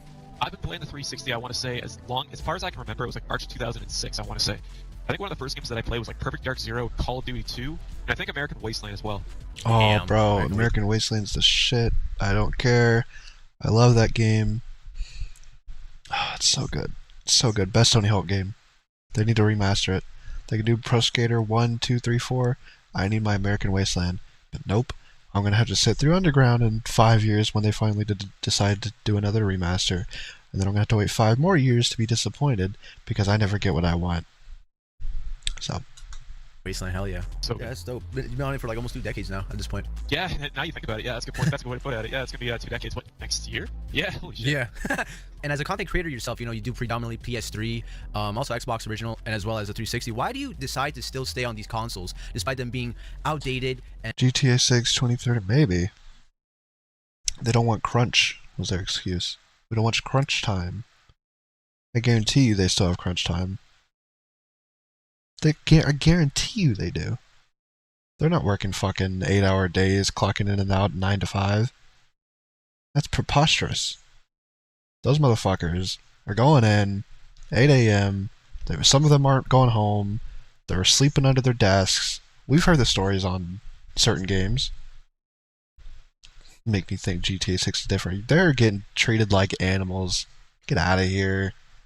Get out of here. And you know, just quote Crunch unquote not up to time. par, spec-wise to the modern consoles as well as, you know, the games themselves. Why do you stick in this environment, so to speak? Yeah, so I think it really boils down to 2 aspects. I'll say the first one, obviously, is like nostalgia. I think anyone that grew up in this generation, like our generation and the generation before that, would recognize just how like special the 360 and the PlayStation 3 era was in terms of exclusivities, in terms of like AAA titles just kind of meeting the standards or even exceeding our standards at the time. So I think a lot of that is going back to the simpler times, the simpler era of just popping a disc into your Xbox and playing it versus waiting an hour for it to install. But I would say that another aspect of why I like going back to this era so much is that, you know, as I get older, I start to appreciate the simpler things in life. You know, Modern Yeah. AAA games try to get you into so much crap, like battle passes, unlocking so much shit, and it's almost as if you're always grinding consistently. And I think that sometimes it feels more like a job than it is to be fun. And at the end of the day, I just want to play something that I can sit down, relax, have a beer, and just turn my mind off for like an hour or two. I find that with modern AAA games today, I don't find that's really a thing anymore. At least in my case. I still play them, don't get me wrong. But that's kind of why I like the older generation consoles so much, because it's just, I guess it's more therapeutic, if that makes any sense. It just feels like they appreciate your time as a gamer more than they do nowadays. Yeah, I agree. For example, True. like modern Call of Duty, like it's especially with the skill-based matchmaking, it's like super sweaty. So if you were to work a 9 to 5, you just want to relax at the end of a hard days of work. It's pretty much hard unless you want to really tune in all your focus into a game that you pretty much don't have enough energy to do after a long day. Exactly. With the whole skill-based matchmaking stuff, it just kind of makes it more, more tedious, right? It's like designed to basically just wear you down and make everything sweaty and give you the illusion that you're actually doing better, but in reality you're not. It's just a Am I game the only catering one who based on doesn't your care that playstyle. much? I don't know. Partially because I'm just not good at games, and whatever. But like, I don't know. Like, people who complain about skill-based matchmaking have to be decent at the game to begin with, right? But what about the people who suck? They want to have good games too, bro. They don't want to have to sit there and try every game and go fucking 4-12 or whatever the fuck they're gonna do. Like, I suck. You don't do PvP games? I don't really either. I want to, but it's hard for me to find one. Yeah, but like people who suck at games, like skill-based matchmaking or not, like they're fucked. It's not the same. Exactly. I don't like it. I reject it, I guess. I don't know. Yeah. I'm with you though on that one. You kind of already answered it, but just to really point it down, is it specifically just a nostalgic aspect that makes that whole generation better, or was it actually a better time for a gamer to live in the climax Here's what of we should the do, chat. 2000s, beginning 20? We should have 4-hour game days. Okay? What I mean by this is you load up the game and you get free whatever, like skill-based matchmaking turned off, alright? And then, after you've been playing for a while, right, then you've been playing long enough, you had your fun, now you have to try. Alright, you spend enough time in the game, you gotta try now. You gotta do something. You don't get to just sit there and beat up on the 7-year-old kids who just got the game for Christmas. Alright, you gotta try, pal. Tense era of gaming. Was it actually better than today's world of gaming, or is it just based off nostalgia? I would make the argument that it was absolutely better, and I think that most people would probably tend to agree, especially people that lived for that era, because you look at today with the Switch 2, it's being priced at like $600+. Back in the 2000s, Nintendo was always an affordable console, at like the $200 range. I think the $250 for the Nintendo Wii. These guys must be Canadian. Switch 2, $600. Gaming was more affordable. It was more accessible. You had developers and publishers that were willing to take on more risks and do more. The other guy titles. mentioned $40 Canadian earlier, so maybe they both are. Like, I'll just give you an example. Back in like 2007, you had Clive Barker's Jericho. You had BioShock, Mass Effect. Bro, Halo I 3. bought that game from GameStop one time. Clive Barker Jericho. I haven't heard of that shit in so long. I bought it from GameStop. I never played it before my disc tray broke, so I gave it back. It sucked. Call of Duty 4, Time Shift, all these games were all outside Mass Effect were all first-person shooters, but they had their own distinct identity. If you compare it to first-person shooters that come out today, not many of them have their own identity and are not really pushing the boundary. They almost feel like they're a carbon copy of each other or take so much influence to where they don't feel different. And I think that's one of the reasons why I love this era so much, is that publishers, the game budgets weren't so bloated, so they could take risks, and that, we had more spear metal titles. Today, it's almost like as if they're kind of risk-averse, because it's gotten so expensive. They just try to find whatever works. And unfortunately, I think that's one of the reasons why I agree with that. We don't need to be having, like, the game budgets that we have today. Like, it's way too much. It's stagnated because of it. Yeah, I agree, because I believe like around the 2000s, specifically the 7th generation, honestly, it was the shift between like the gaming industry going from like, like a side hobby to like quite mainstream, because nowadays, the gaming industry is one of the biggest industries in the world, and there's billions if not trillions of dollars into it, which, really makes the companies have just dollar signs in their eyeballs when making games, which is unfortunate. 100%, and I guess that's always existed, especially with Microsoft, right? They never really had the reputation of being the most non-greediest company, but it almost seemed like back in the 2000s, especially with the 360, they had something to prove. They're giving value to the consumer because they're still an underdog at the time. And I think that's why 360 was so great, because you got so much for $300 whenever it came out, and compared to the PlayStation 3. So I think competition is a good thing. In today's modern industry, we don't really have that. I think as a consumer, it's a negative because we're paying more for less. Thank you, brother Mach 3. I appreciate your time, My pleasure, bro. man. Thank you for having me on, dude. Hell yeah, bro. Thank you. Shout out Kobe team. Shout out Mach 3. H. All right. I'm sorry, interview guys. I slash keep yawning. interaction I've Jesus. had, honestly, took me by complete surprise. And I do believe conversations and interactions like these are no coincidence. And I think you'll see why. Oh, this is good. This guy, Rave420, has a mic. Oh, yo, Rave. Nice Stormtrooper skin. Can you hear me, bro? Jump if you hear me. Dude, he has a mic. He has to join, bro. Please, man. Oh? Yo. I don't hear you if you're trying to talk. Yo. Yo, what's up, bro? It's a child. Like, it sounds like every kid on fucking 360. Why do all the kids sound the same? You guys notice with certain qualities, like if you go back and watch a movie from the 50s, everyone sounds the same. This guy sounds like every other kid on 360.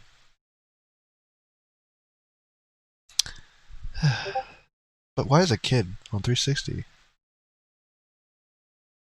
2025. They weren't even alive when they were in their prime. What's up? How's it It's going? like this is like me legitimately, like me playing. I guess I did. All right, that's fair. Huh. It's good. You've been my favorite YouTuber for a really long time, Cole. Damn, really? Yeah, I subbed to your channel like a few years back. I Wow. subbed to your channel and I try and watch all your videos after I come home from school. Wow, I really appreciate you, man. Like right after I come home, I always check on your videos. Thank you, Yeah. bro. That means a lot. I'm in the middle of making a video, and I was just going around trying to talk to Xbox 360 players, and I thought if you'd be down to be like interviewed, I'd just ask you a couple questions and stuff. I'd be down. I'm fine with it. I really want to be in a video. My dream is to like be a professional YouTuber in a video, or like be in a video with like a professional YouTuber, or like. Let's go.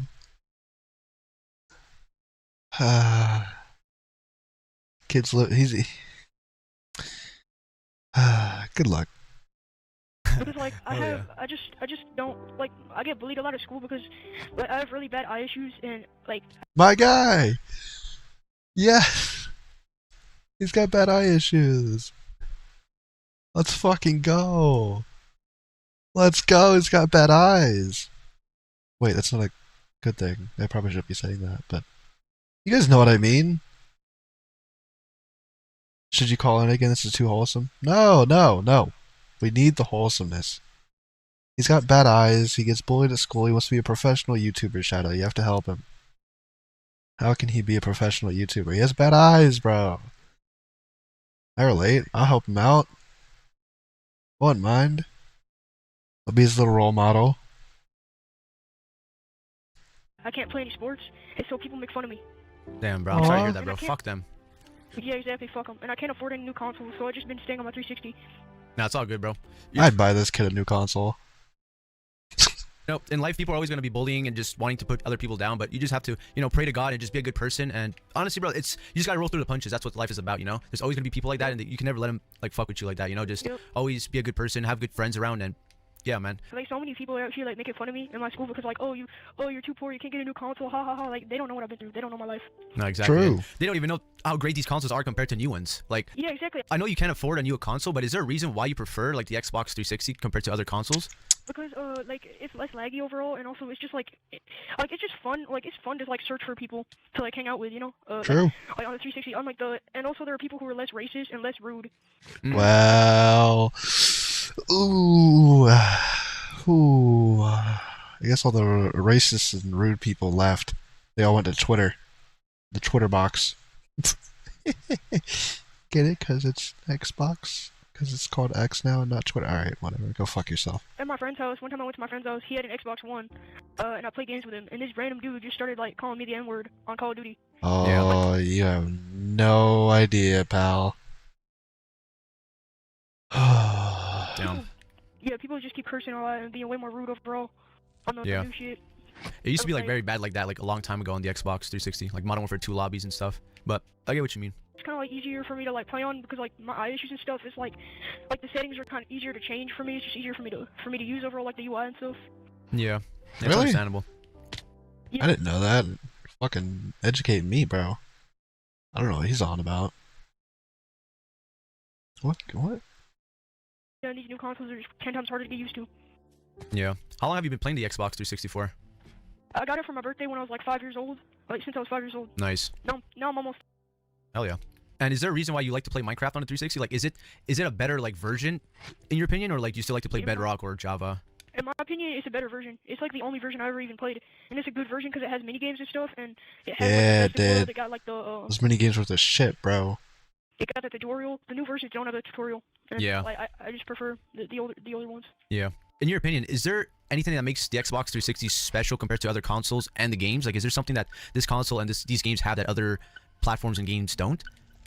The Xbox 360 has a lot of personality compared to True. some other consoles. Like it True. has like a certain charm to it that, in my opinion, no other console can replicate. The games are just really fun. Let's be honest. Hell yeah. That's great, bro. Yeah, it sounds something like I would say, like, exactly. I'd say the exact same thing. Has a lot of personality, the UI, the avatars, the marketplace when it was Yep. open, the music in the avatar Yep. store is the gamer picks. I find it was really Fuck that different. music thing. Honestly, I didn't that really get- stupid music subscription thing they had was so dumb. I hated it. I never bought it. But I wish I did for the experience, but I hated that. It was so stupid. The chance to buy much stuff on the Avatar Bullshit. store. I mean, I at one point I saved up enough money to buy a Call of Duty shirt, like the Nice. Black Ops 2 logo. That's the only thing I could ever buy from the Avatar store.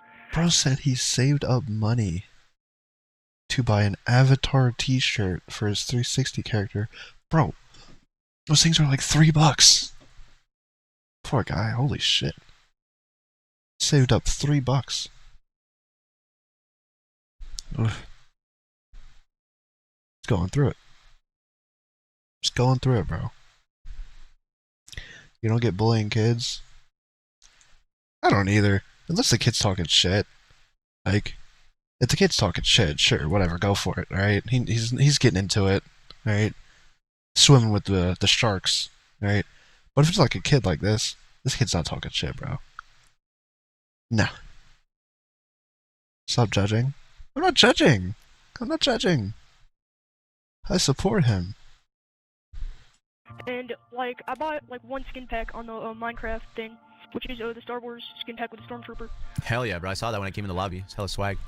Yeah, and I mean I did get a few games, but like I had to like scrape my money together. I bought Yeah. this all with my own money, and then these people are out here like telling me that I should just move on. The marketplace closed, the online's gonna shut down. Just move on, bro. Just get a new console. But like I'm not gonna get a new console until my 360 red rings. And even if it does red rings, I'll do everything in my power to repair it. I had it Hell pretty yeah. much all my life. Yeah, fuck you, Shadow. Right? You have no room to talk. What did he just The say? online's gonna shut down. Just move on, bro. Just get a new console. But like I'm not gonna get a new console until my 360 red rings. And even if it does red rings, I'll do everything in my power to repair it. I had it Hell pretty yeah. much all my life. And I have like the slim. Yeah. Like the slim version. Yeah, you're good. It's not gonna red. Well, it could red ring, but it shouldn't. It shouldn't. You should be good. Yeah, me too. 360. Yep. It's honestly like one of the best versions, and I hate how people nowadays are just saying like, "Oh, you should move on." Like, I don't want to move on. It's fun for me. Yeah, fuck moving on. We're gonna stick here in my happy place. We don't gotta move on. I like that attitude. Honestly, I'm not moving on. Fuck that. I'm happy here, bitch. Yeah, I agree. I just think the whole era and the whole like the games and the console is just better. Obviously not like, you know, like physically, like, you know, the new consoles are more powerful and etc. But you know, there's less like battle passes, microtransactions. The games were simpler. Yeah, I mean there is, but they aren't like all like in your face. I mean like Black Ops 2 had a lot of skins and stuff. I remember, like Yeah. Gun skins, but like you didn't have to. They weren't like shoved in your face. They were like more off Yeah. the side, you know. Yeah, I understand that. Yeah, literally What's your favorite on 360? modern Call of Duties, you open the game and it throws an ad in your face before you get to the menu. Like they've done that for like 10 years now. Because Black Ops 3 used to do it. Like, oh, DLC 4 is here. You better get ready for the end of zombies. It wasn't. They're always advertising some sort of bullshit. Game. You have a favorite game? Battle Block Theater, definitely. Hell Battle yeah. Block Theater. I used to play that a lot. Battle Block Theater. A lot back then. But is there any games that you want to get like physically, like any 360 games that if you had money you would get? Like if you go to like a pawn shop or I something. would definitely get Call of Duty 2. Nice. Like, if I could, I'd get Call of Duty 2 and like Modern Warfare.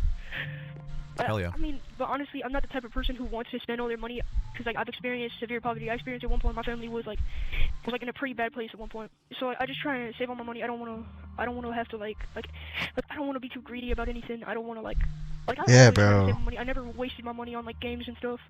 I try to spend all of it wisely. Like I understand. That's very wise and responsible for you at your age, especially, bro. That's very cool. now we have enough money so I get by. We finally got like a house. Now we don't have to live in an apartment anymore. Yeah. Let's We're doing way go. better now. Oh yeah, man. I'm very happy for you guys. Like when I was going through a really hard time, your videos made me feel better. Your videos made me feel like everything's okay. Oh, that really means a lot, bro. I really appreciate you, man. You don't understand how much that means to me, bro. Honestly, Yeah. like, that's why I keep doing these videos. You know. Yeah, honestly, we gotta protect Honestly, this like, kid. so many people are just out here like the Xbox 360 is a bad console. You shouldn't like just upgrade. Now that you have money, you should upgrade. I think that's wrong. I think we should Yeah. just let people live their lives. If people want to have old consoles, let them. You know? Amen, brother. Yep. Hell yeah. I'll tell you what, Dean the Bean. Yeah. Like since y'all are putting this on YouTube, can you shout out to my YouTube channel? Yeah, sure. Bro. Aw. It's called Dean the Bean. DINDABEAN. Well, here, bro. I'll tell you what. Honestly, bro, I really appreciate you, bro. And if you have PayPal or something, bro, I'd be willing to send you a couple of bucks so you could get like Call of Duty 2 or a Call of Duty game, like you said, bro. Like honestly, man, I would really love to do that. Like genuinely. Honestly, you're a really good person and you're a really good YouTuber, and the fact that you that somehow we managed to bump into each other really means a lot to me. Oh yeah, bro. Like you're the only YouTuber who I've found on YouTube who doesn't clickbait, who Hold doesn't lie on. in their videos, who doesn't lie in their thumbnails, who actually makes like Hold on. genuinely good content. Hold on.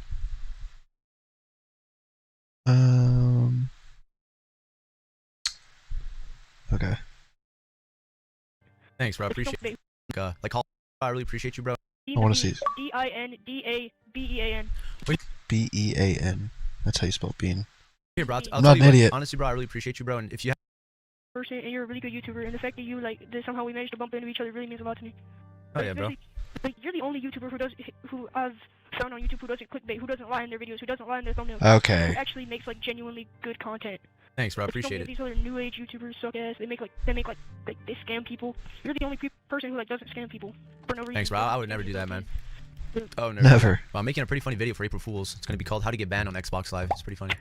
Yeah. But yeah, bro. Send me your PayPal or something through a message. I'll send it right away right now. Yeah, if I get PayPal, I don't have PayPal right now. I mean, is your Xbox Live Gold running out anytime soon? No, I mean I had like I'm on a free trial. I'm on a free trial right now.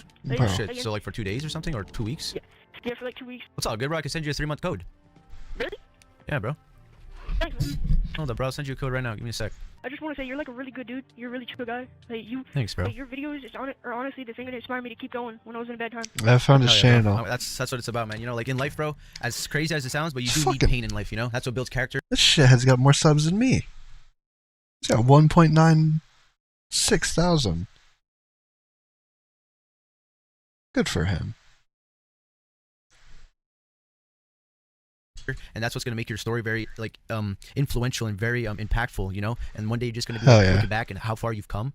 And that's why everything happens for a reason, man. You know, I really like preach like praying to God and doing prayers and stuff. What is are we really listening to? We're watching this guy go on Xbox 360 and see who's still sticking around, and we're all raving about this wholesome child. having him in your life, and just having good people, being a good person. Like the universe is really gonna like retaliate back to you in a good way, like positive karma, you know. Like trust me, bro. I've Yeah. been like in crazy places, bro. Like I have not said it all publicly, but man, like there's been some crazy stories in my life, bro, and everything happens for a reason. Yep. Amen, bro. Okay, but I'm sending you the code right now. Thanks, bro. No problem, man. Hold up. I gotta go real quick. I'll see you later. Alrighty, bro. Have a good You one. gotta Nice to go meet you. real quick. Peace out, bro. That's it with Ray 420, man. Dude, I did not expect See that ya. at all. Wow. What a conversation, man. And I What also a thought good that was kid. so important. Like, you know, when he was talking about his eye issues, like these consoles, as you said, you know, were easier on his eyes. Some people, like my girlfriend, Kobalina, you know, unfortunately she suffers from seizures, and flashes and too much shit on the screen can really, like, you know, not But make her feel good. what is he talking about, though? I want to know.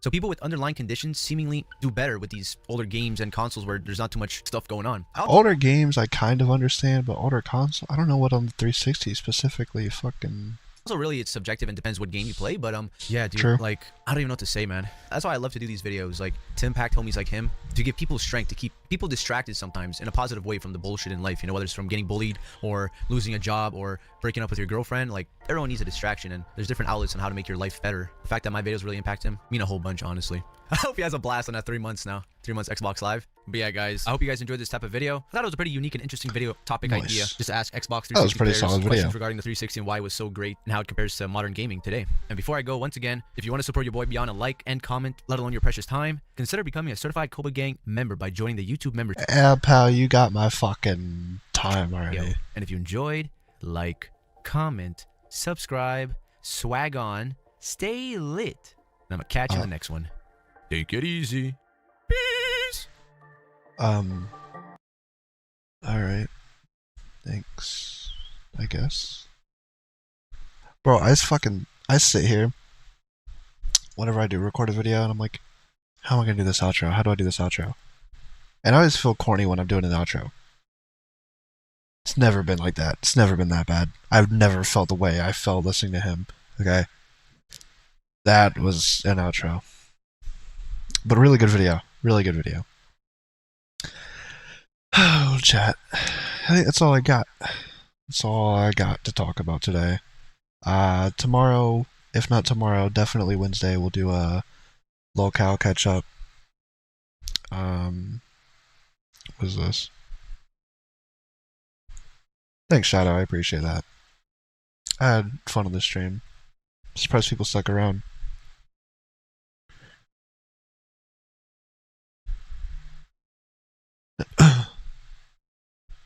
Anyway, sorry, I was reading something, chat. Hope you guys enjoyed. I had fun. Talked about some interesting stuff today. And see you guys either tomorrow or Wednesday. I'm not sure when yet, but